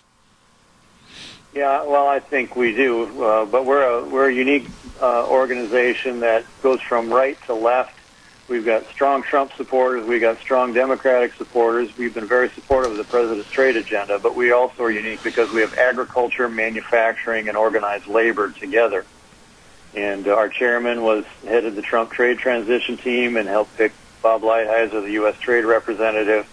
And we're pushing back on all the Democrats and the Republicans, frankly, in Congress that haven't, gotten the message on this, that we've got to have a strategy to win the global competition for good jobs and industries. It's about production, innovation, and wages here. It's not about cheap consumption, because you can starve surrounded by cheap goods if you don't have a job.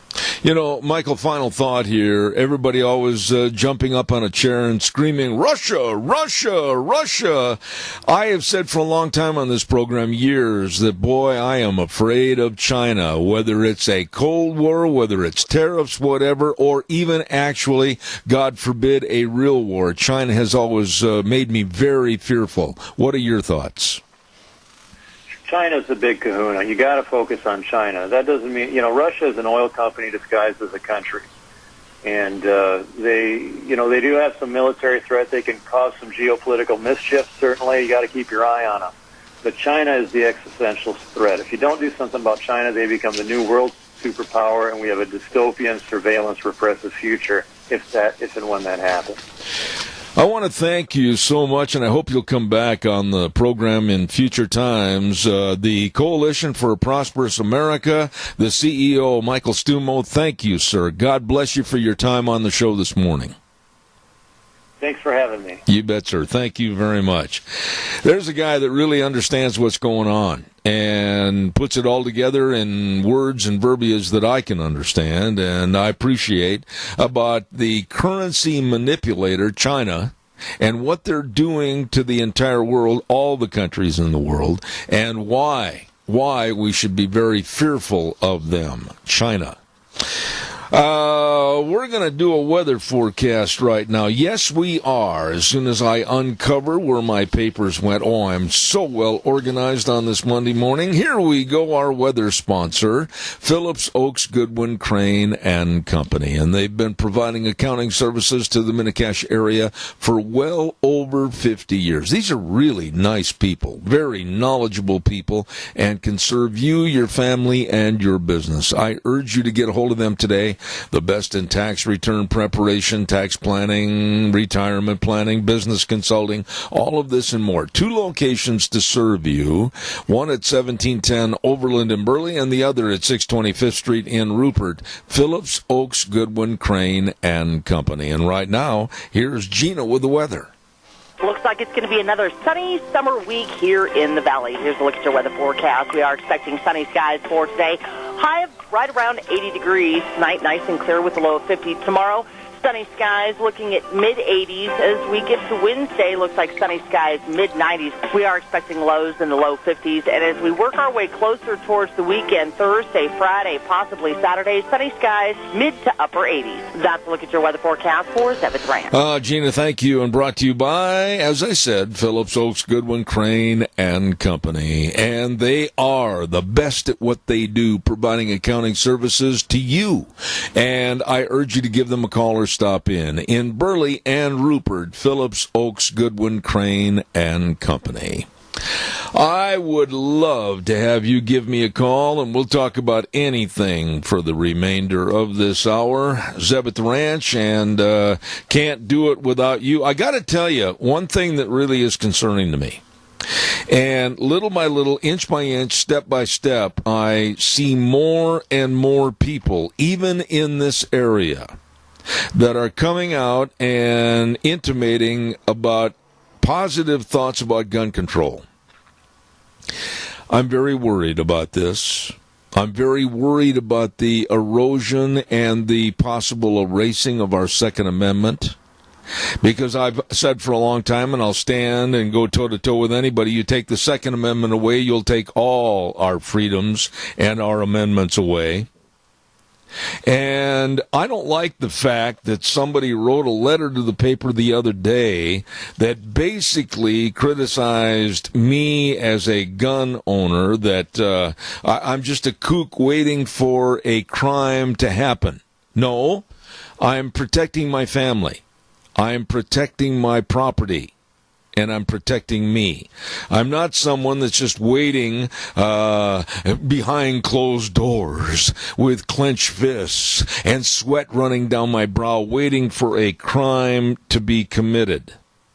No, I want to protect myself first and foremost, and my family, as most Americans feel that way. Gun control is very, very fearful to me.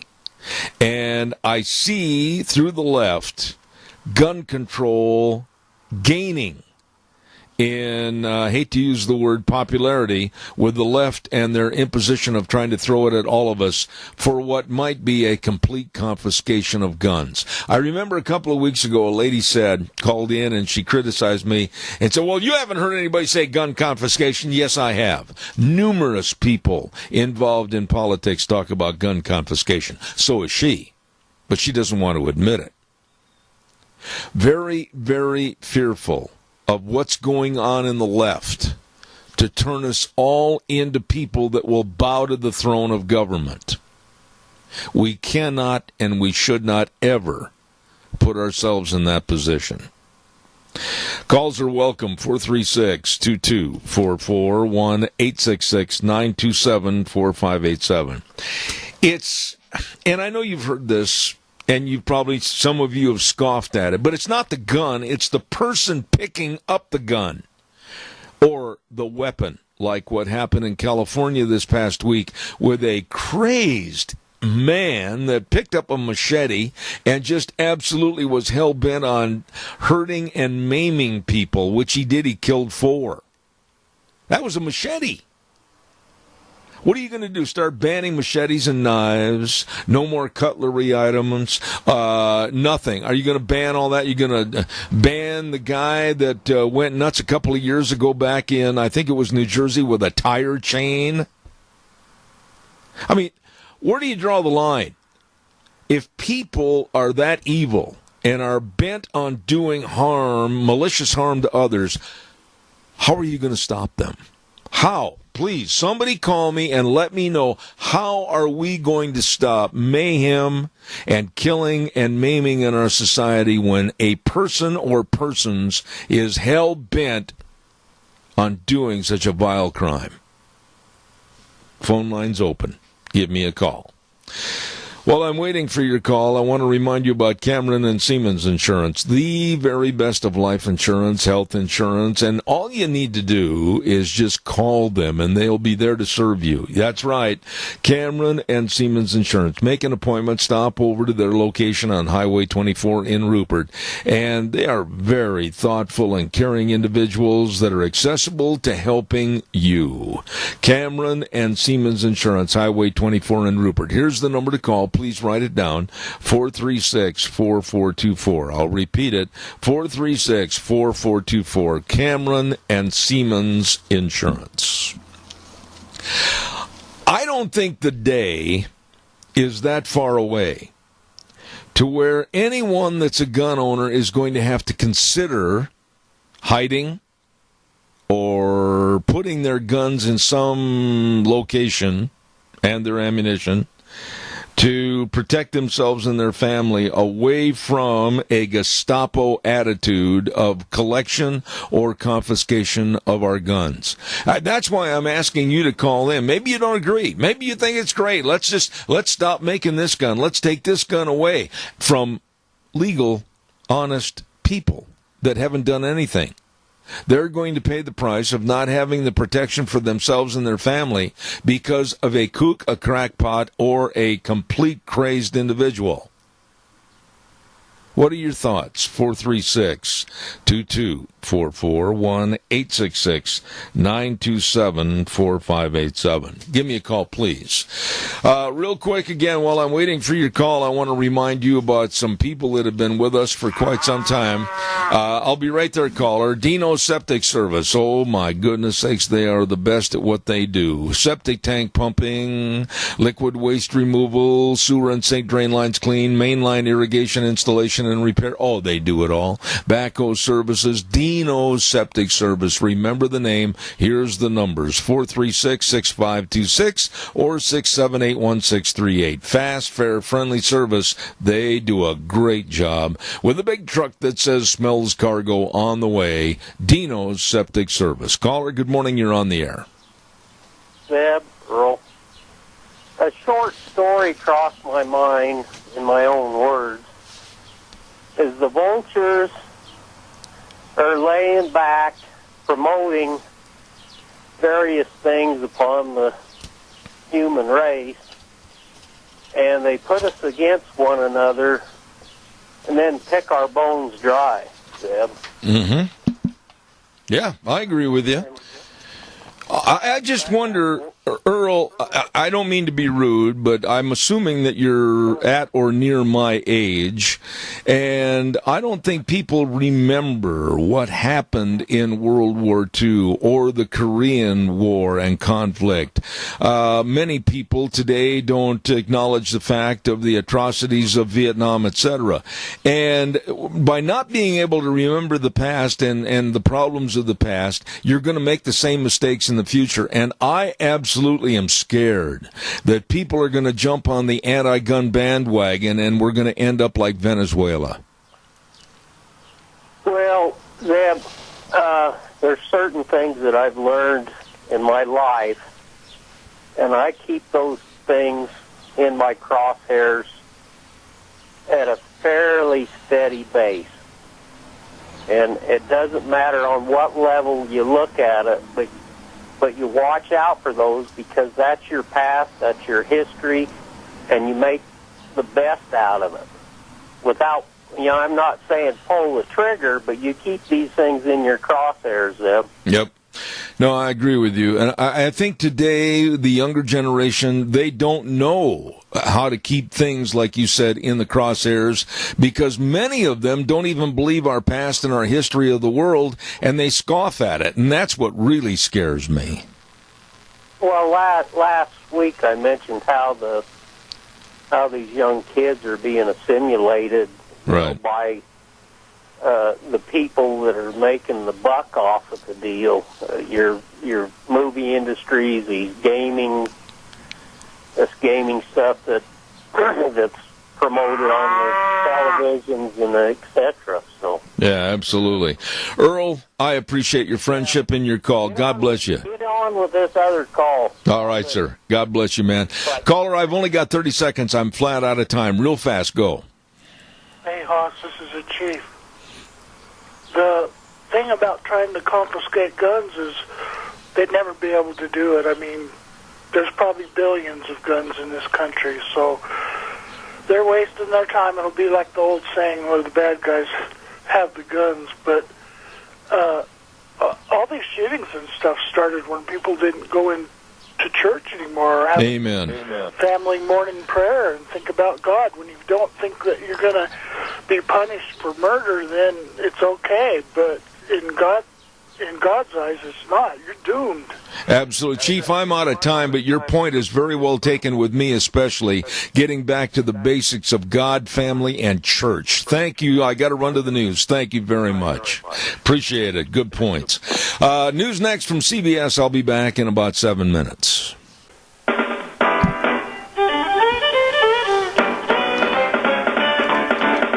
Oh, good morning and welcome back on a beautiful, beautiful Monday morning. And Zeb at the Ranch, brought to you by our major sponsor, your Magic Valley Les Schwab Tire Centers. All 7 locations serving you with the best of tires. Stop in and see them today, along with some of our great advertisers, including Burley Physical Therapy and Rehabilitation at 1263 Bennett Avenue, Suite 2 in Burley, helping you get back to being you. you. And Greystone Crossing Independent Senior Living at 1221 21st Street in Hayburn. Seniors living the good life with friends.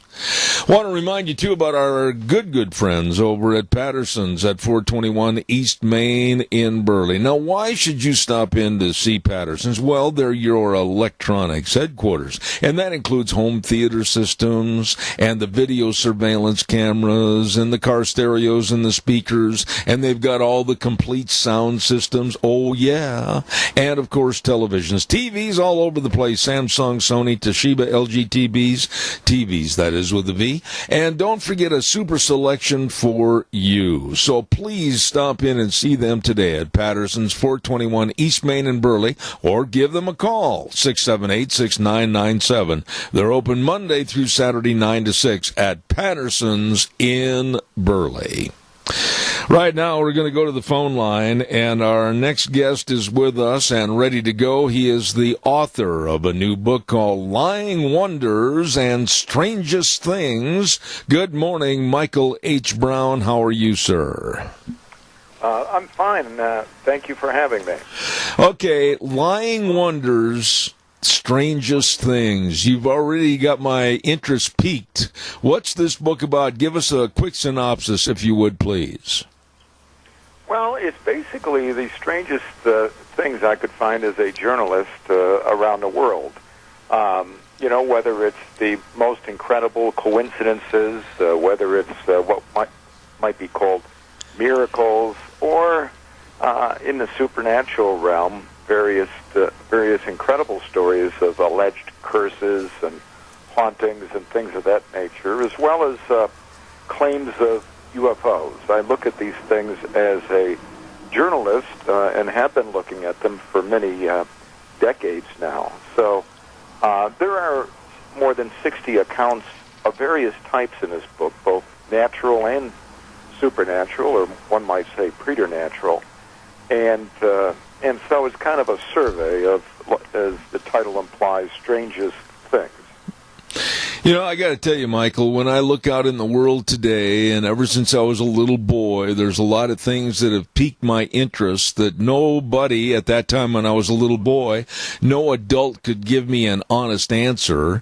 And then when I moved out here into the late 60s, early 70s, of course, there were a lot of UFO phenomenon in the news. Of course, the government and the Air Force blamed most of that on swamp gas. But do we know really what's going on around us? No. I mean, there is always a chance that extraterrestrials have and are visiting. There are, I don't know how many billions of galaxies and trillions of stars. Do we really even know how many are out there? I think the answer is, of course, no. There could be 10,000 Earth-like planets within the immediate universe, within our galaxy.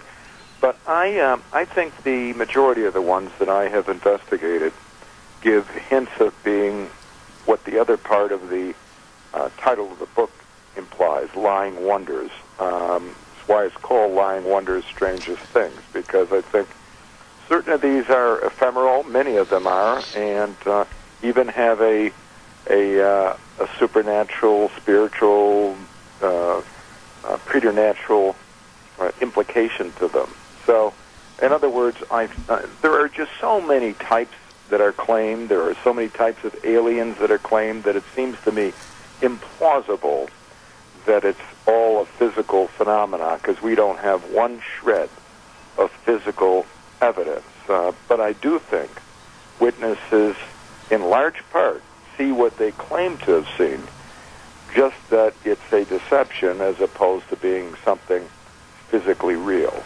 Now, when you use the terminology lying wonders, I don't suppose that has anything to do with our government and some of the things they tell us. Is that partially where you got the title? Well, you can take it that way in certain cases. I have a case in the book I found to be one of the most interesting to write about, and I visited the area, whereby in 1941, allegedly, on, in fact, Easter weekend, a minister claimed to have come upon after he was brought out to the scene by police looking for somebody to administer what might be called last rites. He came upon a scene whereby an alien craft had crashed. Now, this is years before Roswell in New Mexico.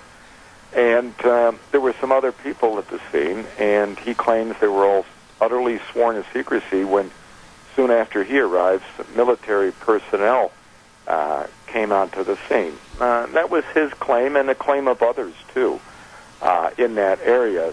But there's no proof, again. There's no physical evidence. And one wonders, with all of these sightings, millions of sightings, why somebody doesn't come and show us a little shred of evidence. I think that the lying wonders can also imply a spiritual kind of demonic phenomena, which I am convinced as a journalist does exist. Let me ask you this. While you were doing the study and the research for this book, was there anything that really made you stand and say, holy smokes, this is a little eerie, or this is very weird? Was there anything that left you kind of really wondering and questioning what's going on? Oh, sure, many things. Many things. In fact, I think that all of the, like I said, more than 60 accounts I have, leave questions of some sort, and I don't claim to have the final solutions, because very bizarre. I mean, you take the very first chapter of the book, has to do with a kid in the Philippines named Closa, and this is a boy who became allegedly possessed one time back in 1952, Cornelio Closa, and he later on began to not only change personality, become very militant, hostile, total personality change, but also there were those credible witnesses who said that he, on occasion, would disappear in front of their eyes. His parents said that many times. This happened in front of his entire classroom, including the teacher, testified to, and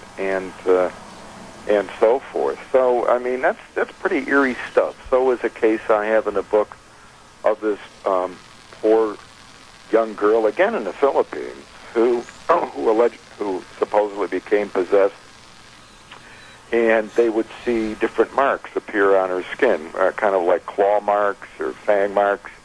I understand there's a movie coming out in a few months about her case. Her name is Clarita. So those are pretty eerie cases, a little bit spooky, puts goose flesh on the nape of your neck.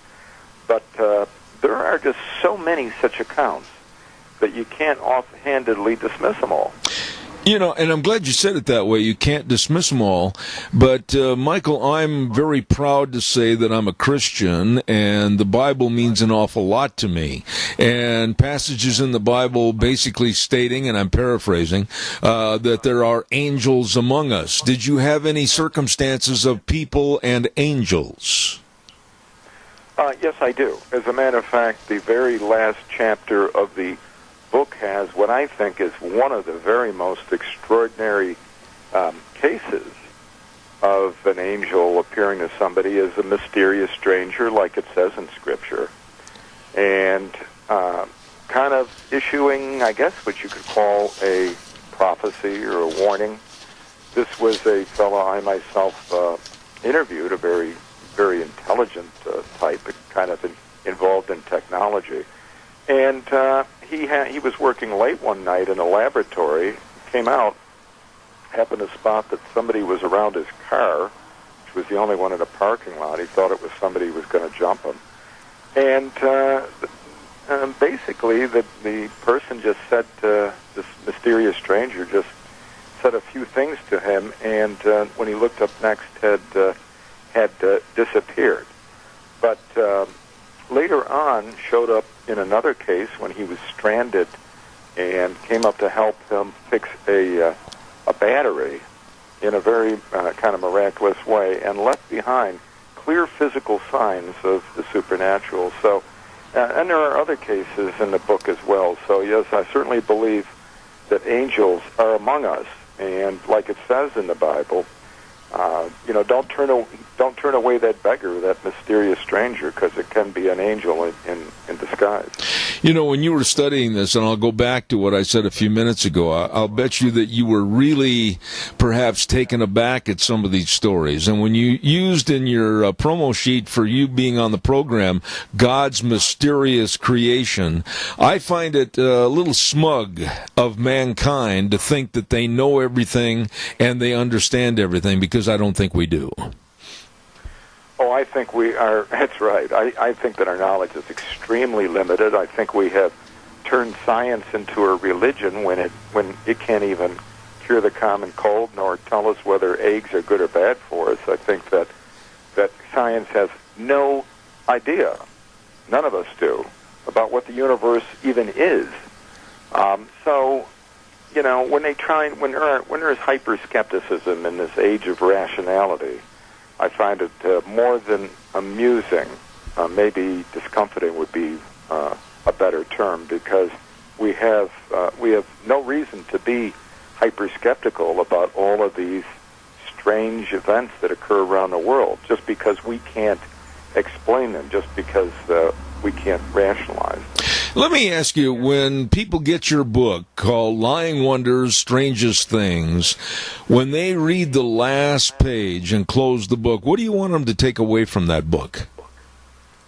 Well, but first of all, God's creation is much more vast and mysterious than even we can imagine. That's kind of quoting a geneticist philosopher named J.B.S. Haldane, who once said the universe is not only stranger than we imagine, but stranger than we can imagine. And that's, I think, the major takeaway from this book, as well as the fact that there's some spiritual warfare out there that's raging. Right now, claims of Bigfoot and lake creatures, there's more than 300 lakes in America they claim to see creatures at, and these UFO alien abductions, just a panoply of things, even relic dinosaurs in the Amazon or out in New Guinea or in deep Africa.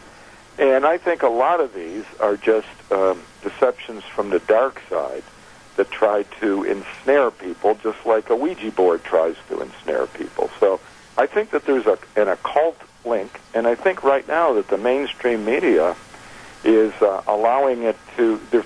They're airing all these things, but it's in a bad way. It's in the way of these ghost hunters and so forth, because messing around this stuff is messing around with pure danger. I think that there is an occult link to many of these things. I can't say all, because who am I to say that? But that's another takeaway I hope exists with this book. Well, and in accordance with what you just said, I would add to this, and tell me if you think I'm wrong, our education system, whether it's kindergarten all the way to a graduate school, that I think the one-size-fits-all, this is the way it is, take it or leave it, this is the final thought on this issue, I think that's totally wrong and absolutely ridiculous for mankind to know they have all the answers. No, I mean, that's absolutely correct. I first started looking into, for instance, UFOs when I was a kid in the mid-'60s, collecting newsletters and so forth. And even as a Cub newspaper reporter, I was a newspaper reporter, and then I was a secular investigative journalist. I broke the Love Canal case in upstate New York. I wrote books for many years when I lived in Manhattan. But as all these years of looking at things, it's obvious something goes on with these ghost stories and phantoms and possession and so forth. And we're never going to be able to wrap our minds around it, because we have very limited perception while we're in this place on this place called planet Earth, which is a place of testing and a place of a lot of spiritual blindness, certainly. But I really do want to caution people about getting too much into some of these shows that are on cable these days and that bring you far afield and take you away from your faith. The more you talk, Michael, the more I hear the words follow-up. follow-up. I can hear another book on the horizon. Am I wrong? Well, I think I'm going to write another book called, and I know it's a phrase that in the last week or so, it has been used in another sense, and of course in a very controversial way. But I would write a book called The Invasion. It has nothing to do with the border with Mexico. It has to do with an invasion from the dark side, because I do feel that we're being inundated with all of these wonders, these lying wonders, just like Thessalonians tells us and warns about. And so many people are, including many good Christians, are being swept right up into this current, which is more than a current, it's a whirlpool. So be careful. And yes, I think there's going to be a major follow-up to this book, but right now I really want what's in this book to be out there, because there are so many stories in it from so many places through so many years. I think people will find it fascinating. Well, it's fascinating for me to listen to you talk about it.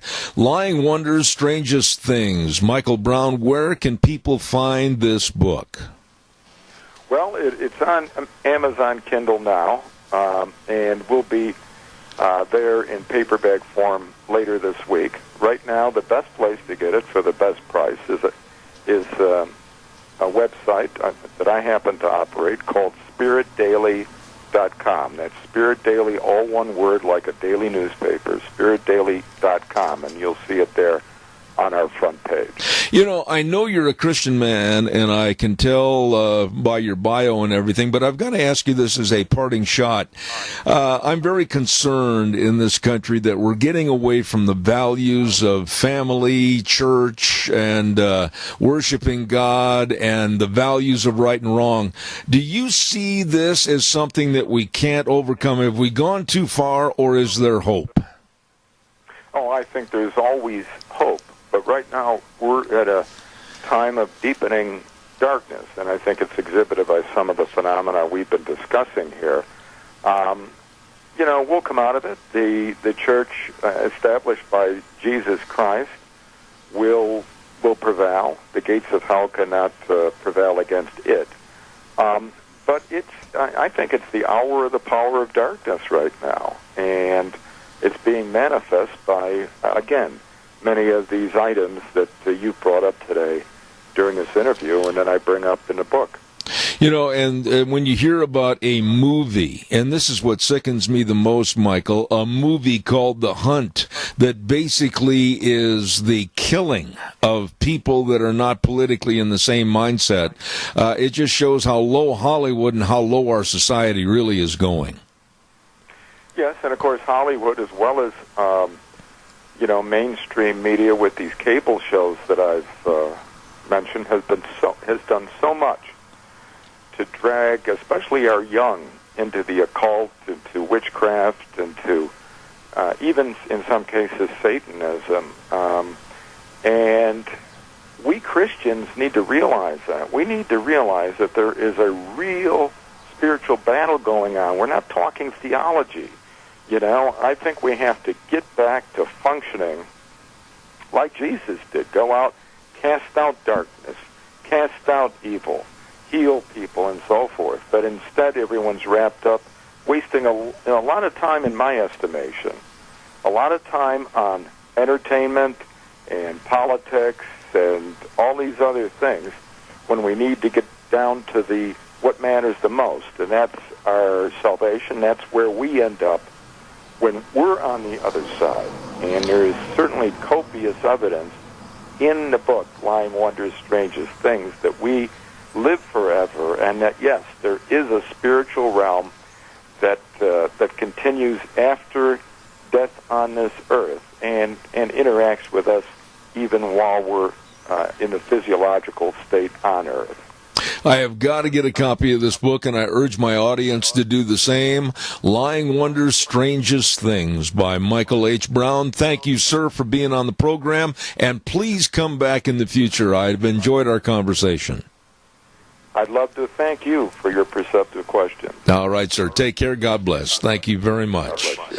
Sounds like a really interesting book, and I'll get it, read it, and have Michael Brown back on our program.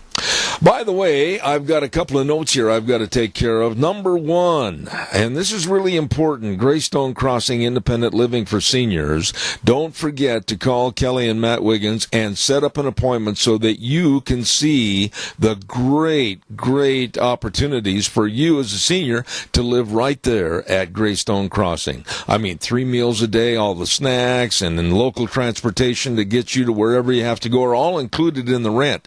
And Kelly and Matt want me to tell you that there's going to be an open house from 12:30 to 4 on Thursday the 22nd. That's lunch bunch day. And right after lunch bunch, they're going to be there, by the way. They're going to go over to their location of Greystone Crossing and show you around the facilities. Wow, it's really going to be fun. You be sure and put that on your calendar and give them a call at 650-4979. That number again, 650-4979. And that's Greystone Crossing Independent Senior Living on Alfresco Road, just a mile east of Walmart. Really nice people. One other quick note that I've got to get on. Woo, we're busier than a one-arm paper hanger here this morning. I want to remind you about some of the great merchants that are inviting you to the Cassia County Fair and Rodeo. Wow, including Butte Irrigation at 116 South, 600 West, Highway 27 in Paul, and also their other location on Red Cap Corner. That's over by Kimberly. Red Cap Corner, just north of Kimberly. Now, Butte Irrigation, they always say they will get you wet, and that's exactly what they can do. They have everything for you, all the parts and the brands of all the irrigation needs right there at Butte Irrigation. So give them a call or stop in. Butte Irrigation in Paul and Kimberly. Mountain Transmissions, 1146 East Main in Burley with Rick and the crew. Transmission not going into park or not going into reverse or maybe not going anywhere. You better get a hold of Mountain Transmissions. Absolutely free towing within 50 miles and free diagnostic, free estimates, 678-9110. Mountain Transmissions in Burley. And last but not least, the Minnecasia Chamber of Commerce with Penny and the whole crew. They invite you to grow with them. Absolutely a booming economy, and let the Minnecasia Chamber of Commerce provide you with more visibility, more credibility, and more resources to help your business succeed. The Minnecasia Chamber of Commerce. Wow, we've got to run to the news, and no, we're going to have a break at the bottom of the hour. Hey, Zeb, this is your program. Remember what's on at 10:30. Wheels, I'll send it back to you. It's all yours. And now, back to Zeb at the Ranch on AM 1230 KBAR. To reach Zeb, call 436-2244 or toll free 1-866-927-4587. And now, here is Zeb Bell. And I thank you very much for staying with us. We have in the studio, and I think they're two of the nicest people that I've known in my entire life and my career in the rodeo business, and that's Galen and Pat Jabauer. Good morning, and how are both of you? Good to have you here. Hey, we're great, Zeb. We're glad to be here as well. Thanks for having us. My number one question for you, Galen, is, and I've known you for a long time, how long did it take you to get that mustache to where it is today? Well, it's taken a while, but the key is to not let the kids or somebody pull the ends off of it. When the grandkids come over, is that a number one target? Yes, sir, it is. Yeah, that's how they control Grandpa. And how to bring Grandpa down to his knees, right? Here, right. Take $10 for ice cream type thing? That's correct. Okay. Pat, how are you? Hold that microphone up. Good to see you. Great, Zeb. Thanks for having us. I don't think I've ever had two people walk in and really fit the mold with their attire and their dress as nice as you did. You really look professional, and I appreciate that. Thank you. What are you doing now with the Cassia County Fair?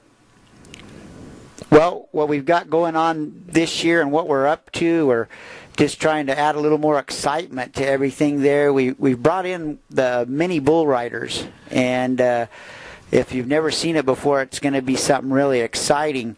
They are just what they say, mini bulls with young kids on them. The youngest group will be starting at 10 years old, and they'll work their way up to 18-year-old kids. So now let's set the stage. This is a qualifying rodeo at Cassia County. and with the hopes of the points that are gathered here to go to other rodeos, and then eventually the high point winners would go in and compete at the big NFR in Las Vegas. That's correct. Yeah, this is what they call a qualifier. So all points earned here will go be accumulated, added together, and then they take their top end to. They have a junior NFR the same time as the actual PRCA NFR is going on in Vegas. So now that happens actually before the performance in the evening. Is that correct? Actually, they have a full day of their own there, and they have a full arena built and set up just for these kids, and it runs all the events just as if it was a PRCA rodeo, but it is all young kids in it. Wow. And I believe with us on the phone right now is the secretary for the junior bull riding, and I'm going to let you say her name and introduce her. Shauna Frenicus. Shauna, are you there? Yes, I am. Well, good morning and welcome to our program. And it's just one big happy family here with Galen and Pat and myself and you.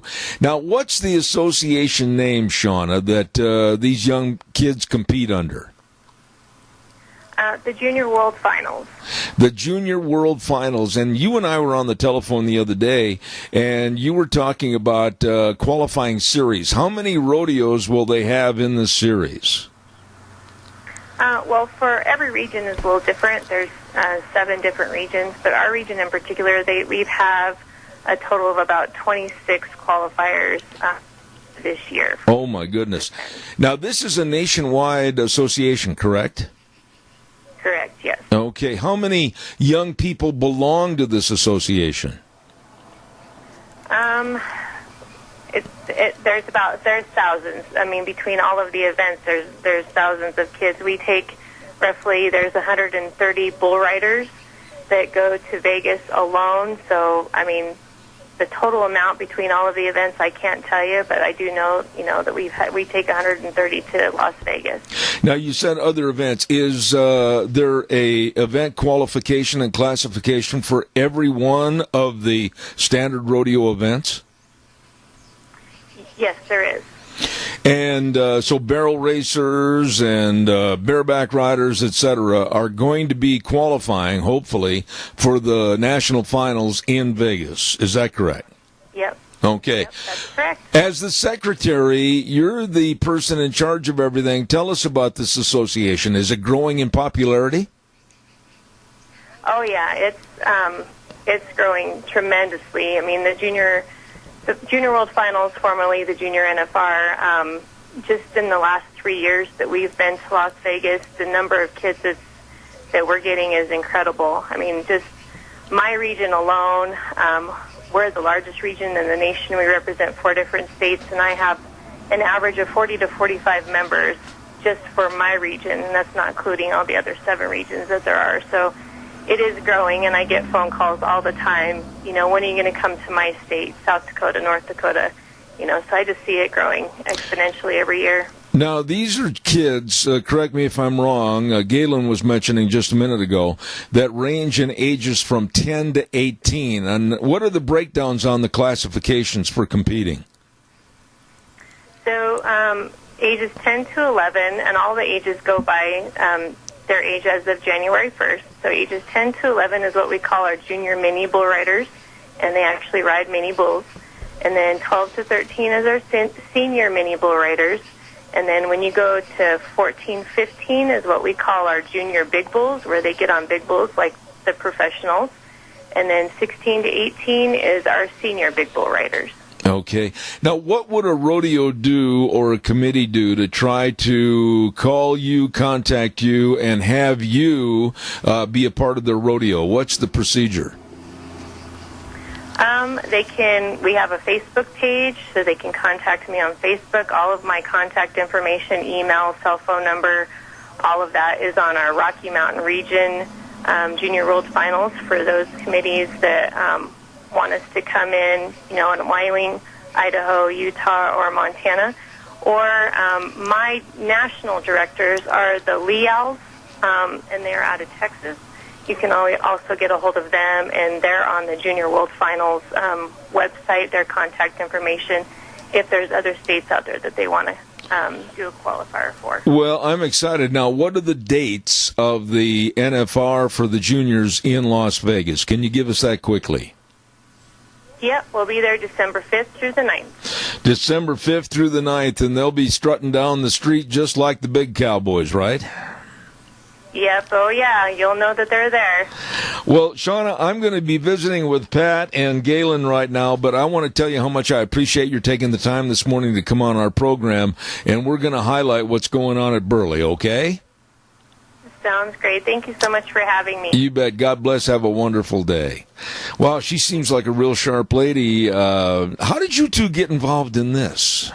Well, we were at the NFR last year, and we saw the participants. We know some of the kids in our area, they're participating, and we went to watch them. We were so impressed with the kids, their ability, their try. The whole program, it was just an outstanding event. And we just thought, wow, wouldn't that be cool if we could bring them to Cache County, highlight them there, and have them be part of our rodeo?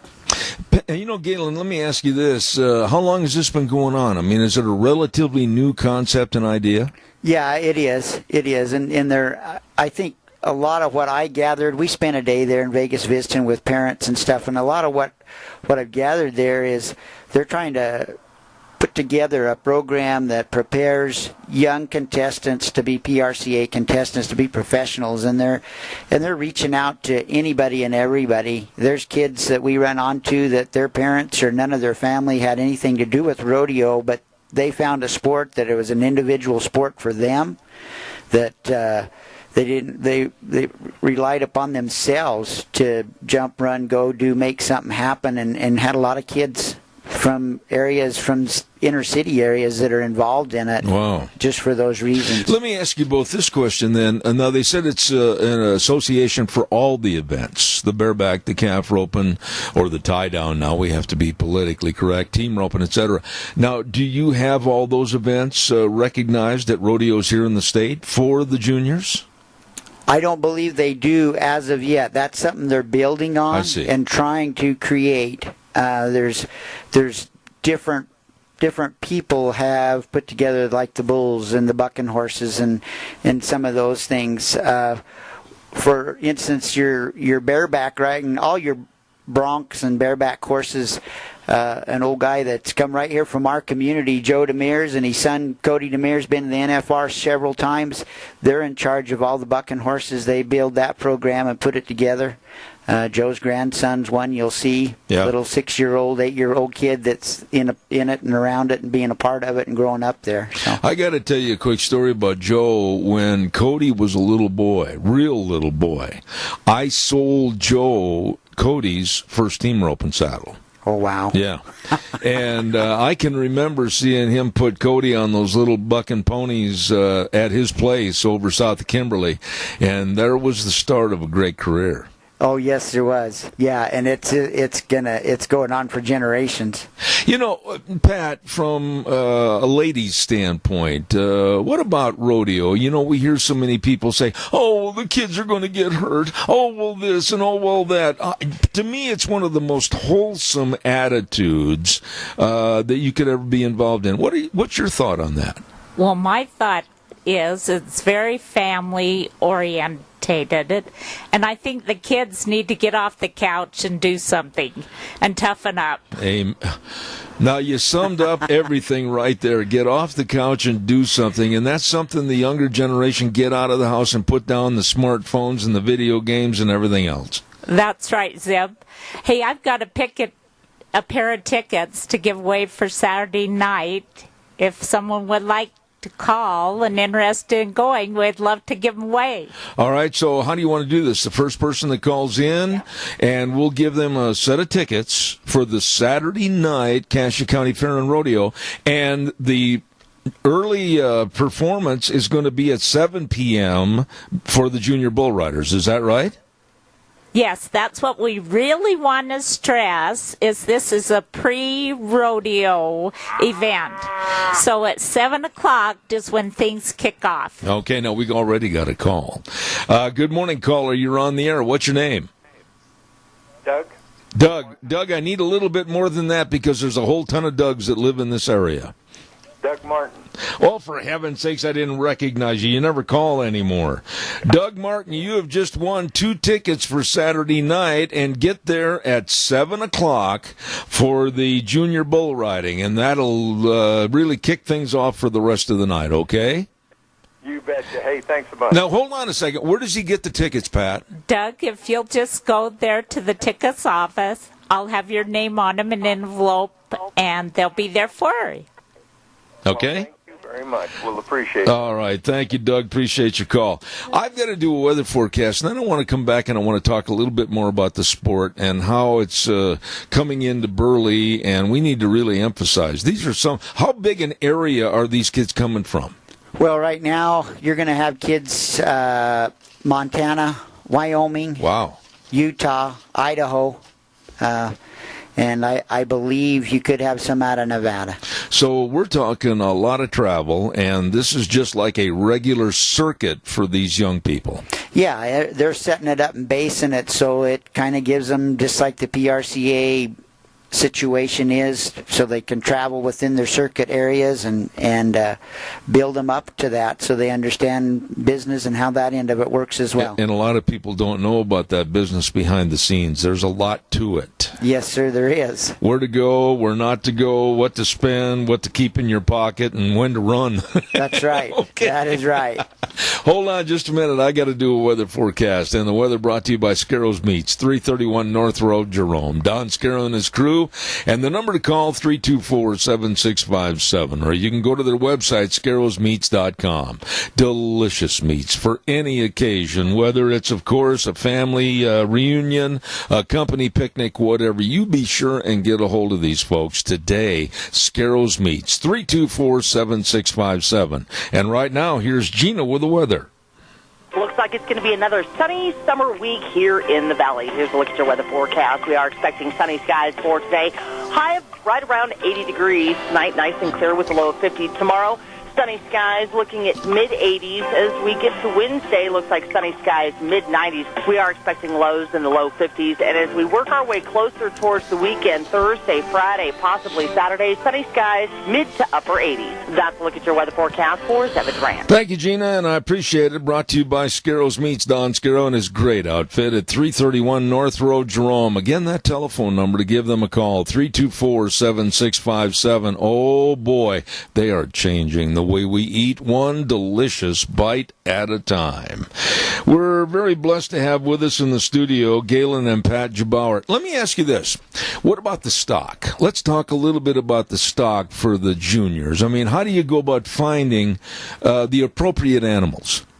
Well, actually, we're fortunate right here in our area. Kyle Cyril is out of the Idaho Falls country.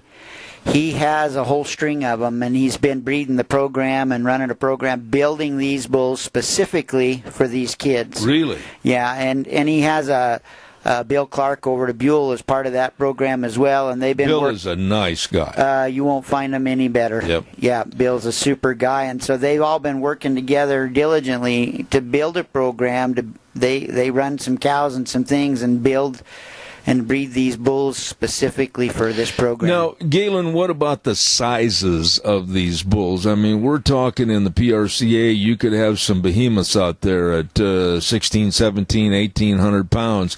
What about these bulls, especially for the juniors? What are we talking about size, maybe? Well, half that size for the small kids, for that 10 to 11 group. But I'll tell you this, as you build your way up to the older kids, they actually have a bull that's been to the PBR and bucked in the short round there several times at Las Vegas, but he is getting old and he's real kind of slowed down, and they actually He's real gentle. You can walk up and pet him, but they still buck him, and these kids riding him. No kidding. Yeah, so they just work their way up. Pat, I want to ask you, these kids, and a lot of people don't know, there's a lot of training and a lot of physical exercise and everything to prepare for this, isn't there? Well, there is. It's just like any event nowadays. You've got to be on top of your game. You got to be in great physical condition. And these kids know this. If they're going to perform and be at the top, they've got to be in good condition. You know, and that's something I want to stress, and you said it best before, get away, get outside, and do something. And here you're using a junior bull riding that's going to be at the Cassia County Fair to showcase and highlight what kids that are really dedicated can do, and they're not staying inside playing with the video games. Very seldom. Yeah, very seldom. What is it that you want the crowd to know, Galen, more so than anything else? Is this going to be for all three performances of the rodeo? Yes, all three performances starts at 7 o'clock. So we want everybody to be there early, be there at 7, because we're going to start right on time, because we want to put on a good show and put a lot of excitement in it. You're going to see a lot of kids with a lot of enthusiasm. We got some local talent right out of Malta, Idaho. Dally Sears he was a qualifier last year to the Junior NFR. He'll be there. And we've got a lot of other kids coming. And so 7 o'clock each night. 7 o'clock each night at the Cassia County Fairgrounds. And I know that you probably want to thank your major sponsor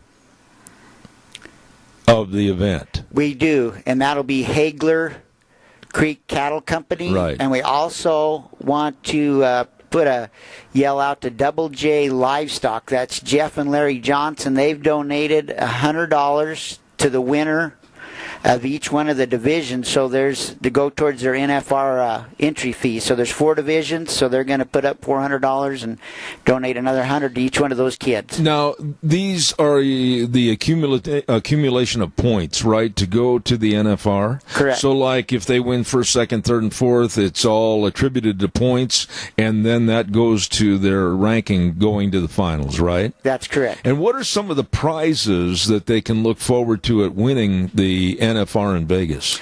Well, I think you got a lot of the same things that you see in the PRCA and things, but what's really cool is there's scholarships that they're putting forth.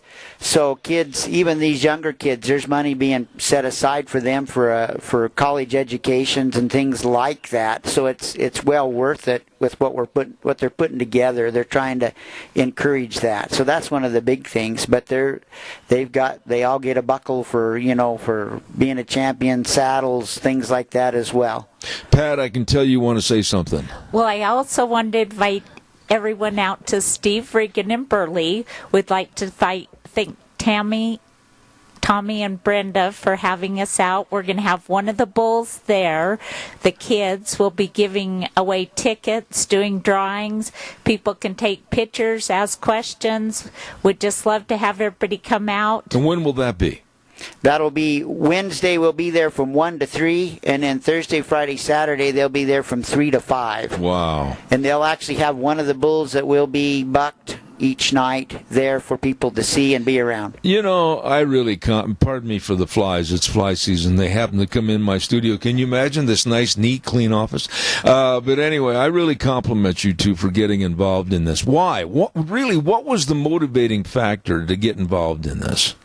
Well, we love and have grown up in Cassia County, love the fair and rodeo, and want to see it succeed and want to see it continue. And so we're just excited to bring in some of this young blood and keep things going. You know, Pat, your family, I mean, it dates back all the way to the beginning of the Cassia County Fair, doesn't it? Pretty much. Yeah. A lot of history in your family. And Galen, are you a native-born son of this area? Yes, sir, I am. Yeah, my dad was a fair board member in Minidoka County, and I've been one in Minidoka County as well, and now we're helping out in Cassia County. So, yeah, been there a long time. That's got to be one of the most thankless jobs in the world to be on a fair board. I mean, you take the cussing and the discussing, but I absolutely salute you. I think it's wonderful. Well, thank you. We appreciate it. All right, we just want to reach out and appreciate all the fair board members and allowing this to do this and give them a big bold thank you for all they do. Absolutely. Now, this is going to be starting on Thursday night, before the PRCA performance. It's going to start at 7 o'clock, so get there early, and it's going to be the Junior NFR Mini Bull Qualifier. Is that the right terminology? Yes, sir. Okay. And how many kids are going to be there that night? Do you have any idea? Well, what we're shooting for is 10 to 12 kids a night. 10 to 12? Yeah. Of the various age brackets? Correct. Well, no, there'll be 10 to 12 total each night. I see. I see. That's what we'll have. So they get there early, and they're getting some great pre-rodeo entertainment before the PRCA big boys come into town. Yeah, and if you've never seen it before, these kids get excited about what's going on, and they're fired up, maybe even more so than the big boys. So it's kind of fun to watch them. And I'm just going to urge everybody to be there. I'm going to keep saying it every day. I want it to be a big success, but I especially want to thank you too. Stay in your seats for a minute. I'm going to do a commercial, and then we'll wrap this up. Ladies and gentlemen, don't forget our number one, numero uno, big sponsor, and that's your Magic Valley Les Schwab Tire Centers, all 7 locations serving you with all the tires for all your vehicles. And please don't forget, too, they offer a free pre-trip safety check, checking the air in your tires, wheel alignment for tire wear, front-end components, shocks and struts, the battery, including a load test, brake components. They want you to drive safely. Wherever you're going, turn around and come back home. Your Magic Valley Les Schwab Tire Centers with Lane and Rupert, Dave on Blue Lakes and Twin, Mike and Buell, Mike and Jerome, the Twist family in Paul, Daniel on Poline in Twin Falls, and Trent on Overland in Burley. Nobody better. Your Magic Valley Les Schwab Tire Centers. You stop in and see them today. Galen and Pat Jabauer, thank you for coming over. Hey, thanks for having us. It's been great. And don't tell anybody, Pat, how messy my office is. No, Zeb, you haven't been in my house. Okay. God bless both of you, and thank you for being on the program. You, Zeb. You bet. Thank you. Thank you. Mini bull riding. Yes, it's going to be at the Cassia County Fair and Rodeo Thursday, Friday, and Saturday at 7 p.m. Pre-rodeo. Don't miss it.